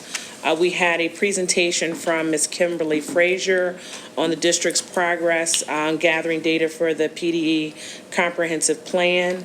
Again, the plan is aligned closely with the district's strategic plan all forward and assists local education agencies to create and manage continuous comprehensive plan to submit to the PA Department of Education in order to maintain compliance with state and federal mandates. The remaining timeline for the plan was shared, and the final draft submission date of May 1st was noted to the committee, and this was also presented in the education meeting as well. We had a strategic plan presentation on residencies and field trips. Ms. Megan Schaefer and Ms. Gail Brown, Assistant Principal at Ballard Kenwood Middle School, provided the committee with a strategic plan update on this topic. This subcommittee was formed in response to the Strategic Pathway Transformative Curriculum and is also integrating the Spirit of Community Pathway. Ms. Schaefer and Ms. Brown shared that the work of the subcommittee has been to closely review Policy 121 field trips and to attempt to systematize a set of field experiences for students, ideally with consistent and programmatically connected host institutions at each grade level. There were a number of next steps presented to our committee, and again, this was presented to the education supplementary meeting as well.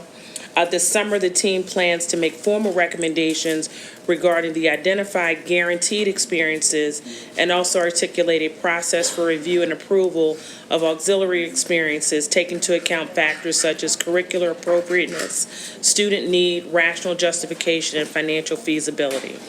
Curriculum team thanked the team for its comprehensive work and looks forward to the next steps in this process. We had an additional presentation on K-8 computers, computer science and coding, as was highlighted this evening by our fantastic students. Mr. Cody and Ms. Goldberg provided an overview and update on changes in the K-8 computers, computer science and coding curriculum, and its further alignment with the strategic plan. The purpose of this work was to shift beyond mastery of applications and assist student growth and development in the following ways. One, help students in becoming innovators of future technology. Help students think computationally with a design and create mentality. 3, help students to create interdisciplinary connections to technology and engineering. 4, increase K-12 alignment and prepare students for their high school computer science experiences. We had a robust conversation around iPads in our kindergarten and 1 classrooms and the various ways in which technology continues to support our curriculum development across the district. Next steps from this strategic planning pathway team include establish an annual curriculum review cycle for computer courses to ensure the latest trends in technology are appropriately represented, continued development of curriculum and unit design on newly introduced topics, and finally develop a coherent professional development plan. Our next meeting will be Tuesday, May 8th at 8:30 a.m. in this room. Thank you.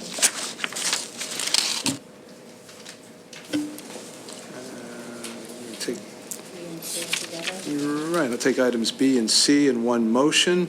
The administration recommends that the Board of School Directors approve the renewal of the Power School Performance Tracker from 6/1/18 to 6/30/19 at a cost of $32,930.02. And the administration recommends that the Board of School Directors approve the overnight trips as listed. Are there any questions?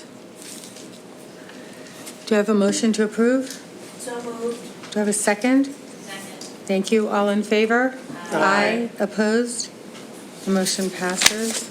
Under Student Services, the administration recommends that the Board of School Directors approves the student services items as listed. Agreement for students receiving non-district educational services, SS1 to SS3. And then you also have the comprehensive plan that's been added in. Yes, the comprehensive plan. So that's all one motion? Can we do that? Two motions? So A would be SS1 to SS3, and B would be the comprehensive plan.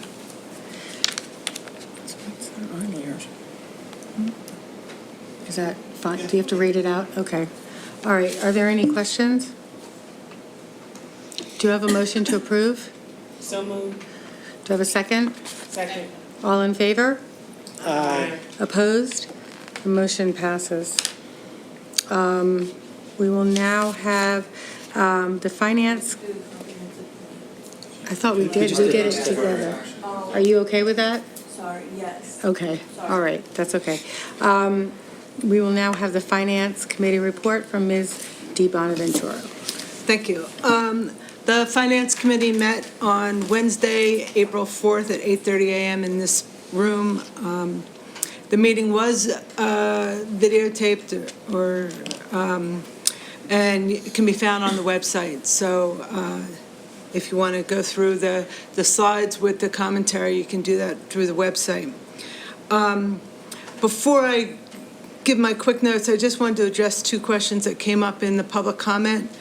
One regarding not having exact numbers for this budget that we just approved. It's basically a preliminary budget. It's very common when passing budgets to start out with rough numbers and then as you get further along, refine them. So I think it's a lot of these numbers are given to us by the state, and the state hasn't refined them yet. And so I think we are doing our due diligence and will continue to refine them as we move forward. And then the other question regarding more detail on where some of these numbers are coming from in our presentation this evening. Number one, you can get them by going back through the presentations that we've had already and the two that we have coming up. And then the second thing is, if you go on the website to where the budget is from last year in particular, it will give you a complete line-by-line description of every expense. We have to submit based on, what's it called, GASB? Function codes. But the state tells us what the function codes and Yes, state accounting code. yeah, what accounting codes we need to use, and so we follow those. If you look through those and you find that you still don't have enough detail, you can contact myself or Mr. Orlando, and we can try and get you more detail. To our meeting, regarding our meeting on the 4th, it was presented to us by Ms. Kimberly Frazier, who's the Director of Student Services and Special Education. Just to give you a couple of quick highlights, we are projecting or budgeting for next year approximately $47 million for special education. That includes gifted education, 4.1 for health services, 2.6 for clinical services, and 5.2 million for counseling. Just to take each one of those topics, I'll give you a couple of quick highlights. With health services, as I said, the budget is 4.1 million. We cover about 14,000 students. That means the students from our 10 schools plus about 20 non-public schools. We are required by Department of Health mandates, PA school code. We have to cover students with disabilities and provide support to non-public schools. So that's how our health services money is generally spent. Clinical services budget is approximately $2.6 million. We need to have, by state requirement, highly qualified staff. That's a state-defined term, highly qualified. But we also feel that we want teachers that are highly qualified, counselors and clinical service personnel who are highly qualified. So that's part of the cost. We have, again, state and federal mandates, and we provide universal screenings for our gifted students. So those are three of our big expenses in that category. Under the counseling budget, which is approximately $5.2 million, we have counselors in every building. They provide academic advising, testing, parent training and supports, and they manage our 504 agreements. So that's how that money is spent. The gifted program is a subset of the special education budget. That's about $3.7 million. Again, key factors in that are, again, requirements by the state Chapter 16. We have approximately 1,242 students who are identified as gifted, including about 63 who are duly identified, so they have other needs in addition to the gifted support, so that's covered in that piece. And then the biggest portion of this entire piece of the budget is $43.2 million, and that's for our special education services. Again, required, and we believe that we need to have highly qualified staff. We have state and federal mandates, including IDEA, which is the Individuals with Disabilities Education Act, 504 agreements, Chapter 14, which is gifted. So of the 8,590 Lmsd students, 1,220 are identified as special education. We have 43 students who are placed out of district, which is down from a high of 61 in 2012 and 12-13. And these are for students for whom we really can't provide the adequate supports that they need in district. And so we go through a process and we find a placement for them outside the district. Again, the presentation was way more detailed than what I just ran through quickly. You can find that on board docs. Ms. Frazier did a great job in presenting her information to us. If you review it and you have questions, again, you can contact the district and we will try and address those questions during one of our upcoming meetings. Our next meeting will be Wednesday, April 25th at 8:30 in this room, and it will cover staffing and IT. It will also be videotaped and available on the website a couple days afterwards if you can't make it to the meeting. Thank you very much. We'll now have a report of the Facilities and Purchasing Committee meeting by Mr. Driscoll. Thank you. We met this past Thursday at 8:30 in this room, and we began, as always, reviewing the list of bills. We then reviewed and recommended for approval the purchasing report that has 5 items on it. The first item is with Starlight for $148,622. This is a contract to replace the dimmer racks, surge protection, and the programming around the architectural lighting control systems at Harriton's Auditorium. This lighting system there is about 10 years old and it's getting difficult to purchase replacements parts. So this contract was bid through a state-run consortium bidding process. The next contract on the purchase report was with Mobile Dredging and Video Pipe for $56,720. This is a contract to vacuum and clean out 4 underground stormwater basins at Lower Merion High School. This is part of the regular maintenance to keep the basins operating properly. This contract was bid through a district-run bidding process. The next contract was Mastercraft Gym Floors, $14,400. Contract to sand, paint, and refinish the gym floor at Kinwood Elementary. This is part of our regular maintenance program for all the district gymnasiums as they come up time to time. This contract was also bid through a state-run consortium process. The next one was with Landtech Enterprises at $1,006,928. This is a contract to replace a stormwater basin at Harriton High School. This basin has experienced structural failures and needs to be replaced. The work will begin in June with an objective being completed in late August. There is a contingency plan in this contract to build a bus loop connector for an additional $28,000 if the scheduling runs late and we need to open up that bus loop for the school in the fall. This contract was bid through a district-run process. The last one was Tyco Simplex Grinnell, $55,300. This is a contract to replace the fire panel and main lobby remote actuator at Bala Kinwood. The fire equipment there is approximately 20 years old and it's getting very, very difficult to replace parts as things fail on that system. We then moved on to the district contracts where we had one with Power School for 2 items. Bubble reader for $2,563.08. Performance tracker for $30,366.94. Total $32,930.02. These are renewal contracts for these products. Together, all these software packages manage student progress, local assessments, PSSAs, Keystone exams, and the gradings for students throughout the year. We then reviewed and recommended for approval an addendum to the existing contract with First String Sports. They would pay the district $1,600. This addendum is to add a third week of basketball camp at the Kobe Bryant Gymnasium this summer. First String received a lot of interest this year and anticipates enough participation that it can support a third week of camp. If there isn't enough participation, First String will not exercise this option, and we'll just see how that goes.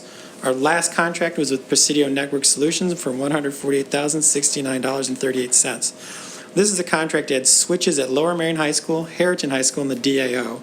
Currently, our security cameras that are existing in these buildings share the network facilities with other IT services. As the district upgrades the cameras to high def in these buildings in the coming years, the security cameras will use up a disproportionate amount of the bandwidth and the switching equipment. By beginning now and creating a separate network for the security cameras, we will leave enough network facilities for the other IT services. And that concluded our agenda. We then moved on to quick updates. One was with Welsh Valley Ballackinwood Cafeteria. In short, no news is good news. Things are progressing. That work should take place over the summer. And we did talk about the replacement of the stormwater basin at Harriton, which we discussed in the purchasing report. Our next meeting will be May 17th at 8:30 in this room. Thank you. Thank you very much, Mr. Orlando. Under the Business Office and Finance section, I'm going to take items C through H in one motion. The administration recommends the Board of School Directors approve the following action items: approve the list of bills, approve the financial report for March 2018, receipt of the third quarter student activities reports, tentatively adopts the 2018-19 proposed final school district budget, which authorizes expenditure totaling $272,718,118 as presented in the attachment, levies a real estate tax of 28.7477 mils, continues the 1% real estate transfer tax, and continues the $5 local services tax. Accept with pleasure pursuant to policy 702 the following donations: 4 bench seats and 4 rectangular tables valued at approximately $7,538.24 from the Harriton High School Home and School Association to Harriton High School for the area outside the cafeteria. A multi-stem redbud tree valued at $160 from the Penn Valley Home and School Association to the Penn Valley Elementary School's Redbud Grove, and declare surplus equipment as surplus property and authorize the disposition thereof. Thank you, Mr. Orlando, and on behalf of the whole school board administration, we're grateful to the Harriton and Penn Valley HSAs for their gifts. Do you have any questions? Does anyone have any questions? I don't have any questions. Do I have a motion to approve? Thank you. Do I have a second? Second. Thank you. All in favor? Aye. Opposed? The motion passes. Under Facilities and Operations, I'm going to take items A through C in one motion. All these items were discussed at the Facilities and Purchasing meeting as noted in Mr. Driscoll's report. The administration recommends the Board of School Directors approve the following action items: awards the contract to replace auditorium dimmer rack at Harriton High School, award the bid to the contractor for the stormwater system maintenance at Lower Marion High School, award the contract to sand and refinish the wood flooring at Cumberland Elementary School, award the bid to a contractor name in the report for repairs to the stormwater basin 2.1 at Harriton High School, and award the contract name in the attached purchase report to replace the simplex fire panel at Ballackinwood Middle School for the amount and contract specified as a sole source, and that is subject to solicitor's final review, and authorize proper officials to complete all necessary documents for the purpose of executing the resolution. Approve the addendum to the First String Sports license agreement approved by the board on March 19, 2018, and approve the attached quote from Presidio Network Solutions to facilitate dedicated security camera network at Lower Marion High School, Harriton High Schools, and the District Administrative Office building amount of $148,069.38. Thank you. Are there any questions? Do you have a motion to approve? So moved. Do you have a second? Second. Thank you. All in favor? Aye. Opposed? The motion passes. We will now have a report of the policy committee meeting from Ms. Robinson. The Policy Committee met on April 6, 2018, in this room at 8:30 a.m. Up for second readings, we reviewed Policy NAR 249, bullying. This policy has been revisited to bring the language up to date and to include cyberbullying as a prohibited form of bullying. Language has also been added to state that bullying will not be tolerated from or to a district-issued device such as a laptop. Then we discussed Policy NAR 140, charter schools. The policy has been revised to remove most of the language and move it into the AR. Language has also been updated to conform to best practices.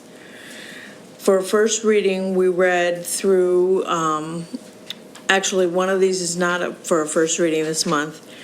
Policy in AR 3XX, 4XX, 5XX, outside employment, employee business interests. This policy was brought up for discussion and not presented for a first reading this month. It will be brought back with additional text and administrative regulation for further discussion next month. Policy 322, 422, and 522, gifts. This policy was discussed as a first reading this month. The change to the policy that we would like to implement is to allow occasional and infrequent gifts of a nominal value less than $10, such as a handmade cards, crafts, baked goods, and similar expressions of thanks and appreciation. In addition, gifts made to nonprofit organizations in honor of a teacher, staff, or administration will not be considered gifts under this policy. Policy 350, 450, 550, staff access to and use of information technology resources. This policy in AR will brought forward as a first reading to reflect changes to the name and breadth of the policy in AR. For example, the policy was named staff access to networked information resources. The name now covers a broader use of technology resources, as some of our information is no longer only on our networked technology. Policy and AR are brought to date with best practices in mind. Policy 620, fund balance. This policy was brought forward to update it for best practices as well. And we covered Administrative Regulation 702, gifts, grants, and donations briefly. In relation to naming rights and future gifts, grants, or donations, additional input will be sought and it will be brought back to the committee next month. For discussion, we did not get any further in the agenda and the meeting was concluded. The next policy committee meeting will be held on May 11th, 2018. Also, please mark your calendars as we will be having a June meeting on June 8th, which was previously not scheduled. Thank you. Thank you very much. At this time, I'm going to do the second readings for both Policy AR 249, bullying, and Policy AR 140, charter schools, unless anybody wants them separated. Are there any questions? Do I have a motion to approve? So moved. Do I have a second? Second. All in favor? Aye. Opposed? Motion passes. And then the attached policies were reviewed for first reading. Policy 322, 422, 522, gifts. Policy AR 350, 450, 550, staff access to networked information. And Policy 620, fund balance. At this time, hold on a second.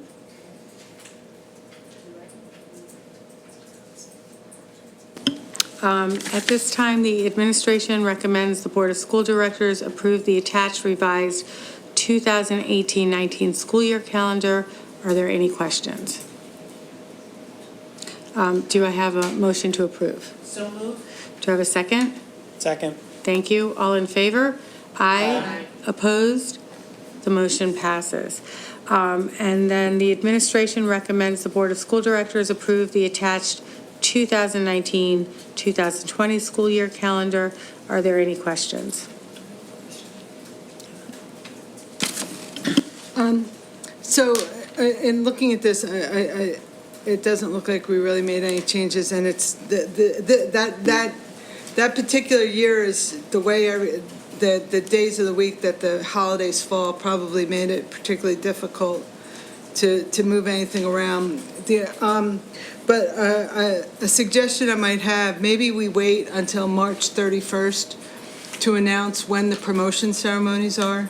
We usually tell the parents at the beginning of the year when they are, and people make their plans for them. But if we wait till March 31st, we still give them 3 months to make plans, but then we don't have a situation where people are madly scurrying to change plans that they had already had for their elementary and middle school students. So I just throw that out there as a suggestion.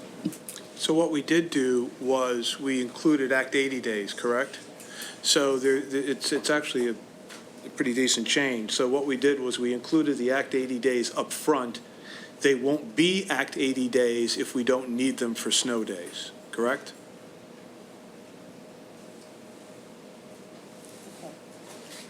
Are there any other questions? So there's 2 built in, and then there's the 2 Act 80 days? And then there's Act 80 days. So basically what we did is, what you did this year was change the calendar to request Act 80 days. We created the Act 80 days to be used, so you're sort of doing it ahead of time. If you need, you won't have to go through this process again. So they're there, and then if there's no snow, they're school days. Oh, if there's no school, they're regular school days? Yes. So, no, that's not right. You have that back. That can't be right. She was shaking her head. I'll try to explain it as simply as I can. What we did was what we did this year was to, after the fact, approve those Act 80 days. Right now, we're asking you to approve the Act 80 days as reflected on this calendar so that we can take advantage of using them should we need to. Those are not school days right now, so if you look at June 15th and 16th, those aren't actually school days. Those would be Act 80 days if we were going to use them. The last day would be the 12th, as noted on the calendar. So we're just asking you to approve those Act 80 days now so that we can... Okay, so if we have 2 snow days, nothing changes, school ends on the 12th. Correct. If we have 3 snow days, then school will end on the 15th, and we've already approved the Act 80 day. No, that's not right. So, may I?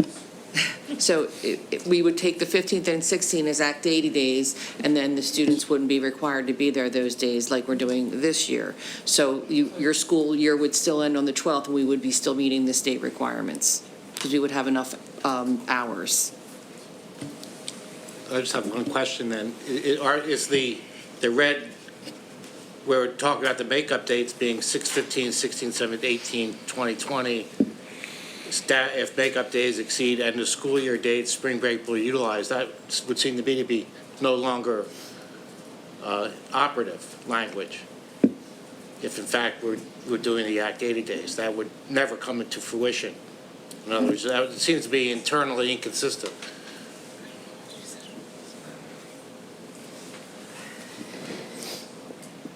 Right now, it gives you the option to use Act 80, as proposed, it gives you the option to use Act 80 days as opposed to making those up as school days, should you choose to do that, and if you have the ability to do that. And it may be dependent on the timing of the weather event.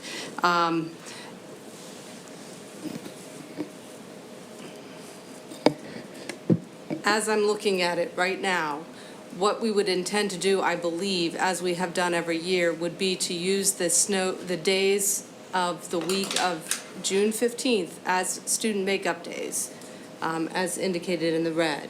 And it would likely be the following week that we would make up as Act 80 days.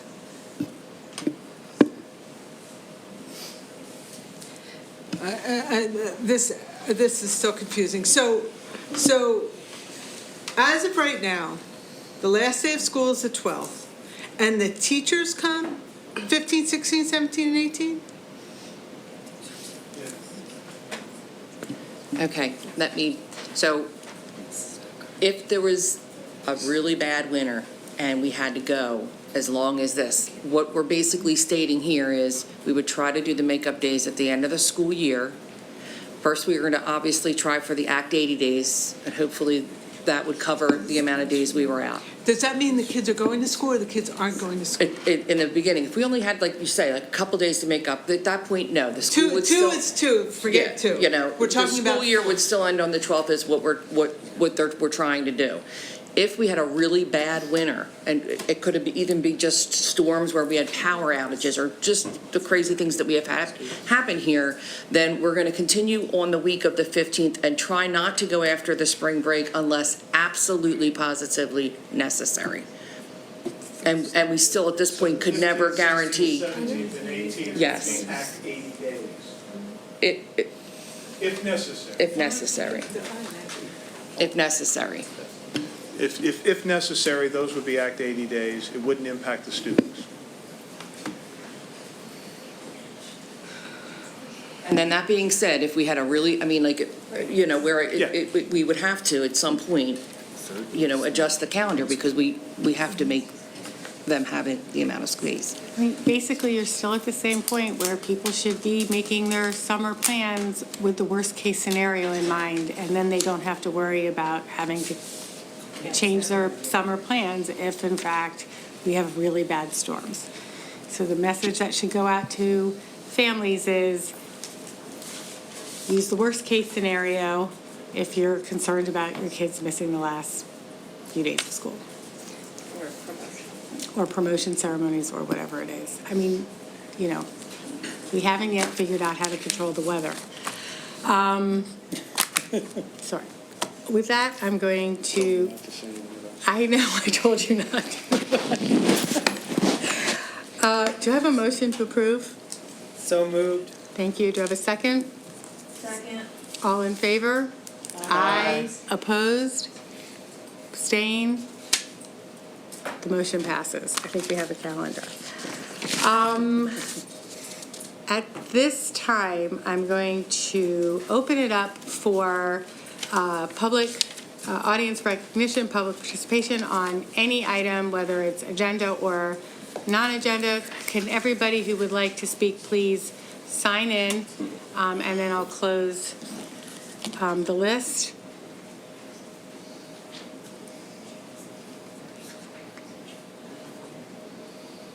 Jenny, you can come on up. Yes, and please, as always, state your name, generally where you live, 3 minutes. My name is Thank you for your patience. My name is Jenny Marquis. I live in Penwyn, and I had a question about the building expansions in the new middle school. The company that won the contract to do the expansions, I believe, is Gilbert. The company that won the contract to do the expansions. I'm not sure what contract you mean. There hasn't been any contracts awarded for building, and there haven't been any contracts awarded to build any schools or make any expansions. The expansions haven't even approved. You mean the designs? The only thing that we've approved is some feasibility studies. Okay. So that's the only thing that's been awarded to Gilbert. And so they would not necessarily win the contract to do the expansions or to build a new school. Correct. But still, the same company that was awarded the contract to do the designs is the company who went to look at the Islamic Center and said that it's not a viable site because there's impermeable land or there's not enough room for a track. Can we have someone look at the Islamic Center that does not have a direct financial gain from the outcome?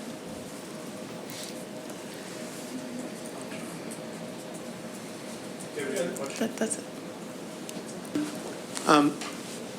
When an architect is hired at the point of construction, it's based on the total construction dollars. So if the Islamic Center, people have suggested that the architect would have an adverse reason to want to build a fifth or a third middle school. But in essence, the contract would generate more revenue for the company by building the school than by doing neighborhood stabilization. But they would not necessarily win that contract, right? They wouldn't win any of the contracts. They wouldn't win the contract for building on the school.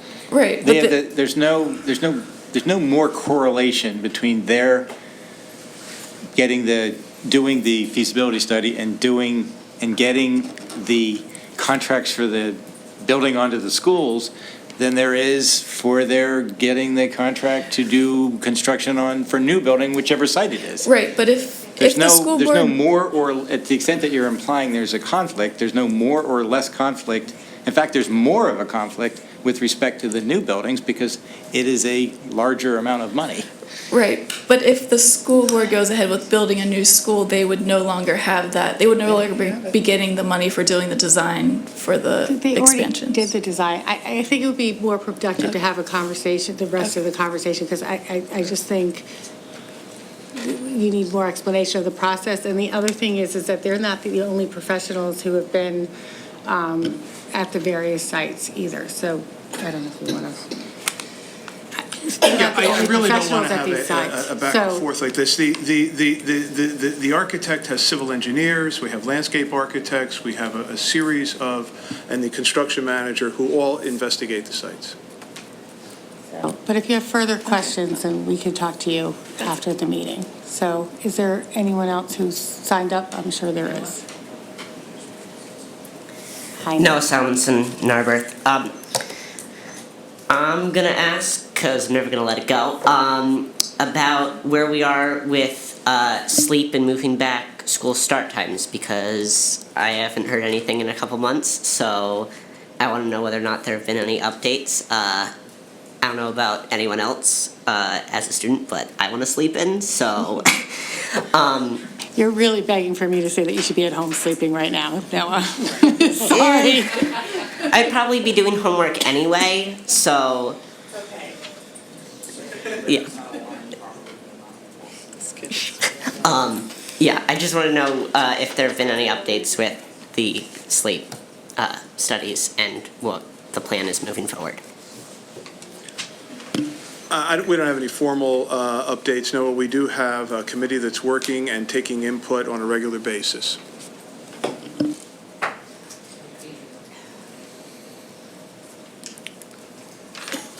Adrian Seltzer, Wynwood. First, I'd like to apologize for doing non-agenda items. I probably don't know. I saw that curriculum was on there, and I thought that talking to kids about disability came under curriculum. And in the facilities is buses, and you were talking about security cameras, and the thing that I was talking about was with security. I appreciate it. Go ahead and start her 3 minutes over. Go ahead and ask whatever. We appreciate that you weren't, we appreciate your... Okay. Okay, but go ahead and start her 3 minutes and go ahead and ask whatever questions you want to ask. All right. I think there was some confusion on my question about staffing, because I thought I understood you to say that staff had increased about this year. Was I wrong on that? We did increase staff this year, correct? Yes, we did. Okay, so what I asked is what percentage of that new staff is diverse? And you said that you would be increasing staff by 20 people for next year, and I wanted to know what efforts are being made to increase the percentage of diversity with new hires. And then as part of that, I see that there's 8515 Lmsb funding of $145,000, which is to be spent on looking for high-quality teachers and principals. How much of that will be spent on searching for high-quality teachers and principals of color? Also, I did not get an answer to when is the active shooter drill with Lower Merion Police Department that was canceled because of snow being rescheduled. And I guess I need to get a link to read your whole bullying policy, because when I asked, is mental health and guidance counselor involvement standard in addressing the issues of both the perpetrator and victim of bullying, I think what I got as an answer was go read the policy. So if I could have a link to that policy.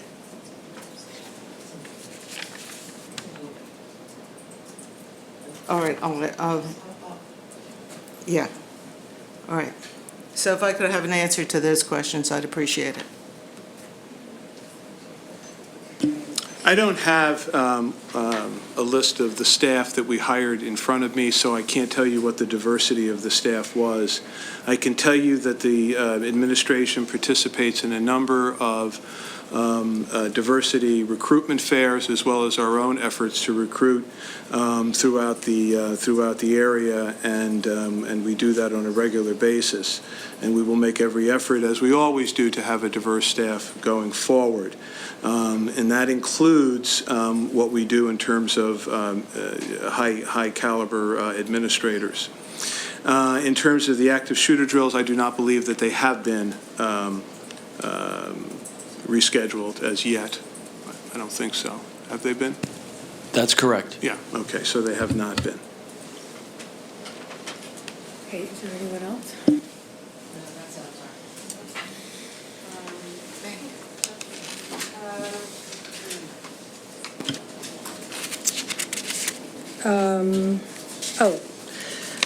Mr. Roos. Thank you. Board did meet in executive session on April 9th and on April 16th to discuss real estate, most of which dealt with the letters of intent that were discussed tonight. Board also met in executive session tonight regarding a personnel matter and regarding a potential litigation matter. Okay, thank you. And at this time, I'll just read the upcoming board meetings. So there's the, hold on one second. Yeah, we should. We should do that, yes. There will be a special meeting, a special board business meeting next week, April 23rd. And did we decide, is that an 8 p.m. start? There will be some regular business items, and we're also going to, we hope to have resolution on awarding the contract for before and after school contractor in the district. Okay, so in addition to that meeting, which I'm assuming we'll be sending out an update, we have the May 14th Education Committee and Supplementary Regular Board Meeting, 8 p.m. in this building. The Monday, May 21st Regular Business Board Meeting, 8 p.m. in this building. And then committee meetings, we have Wednesday, April 18th, Communications at 7 p.m. in this room. They're all in this room.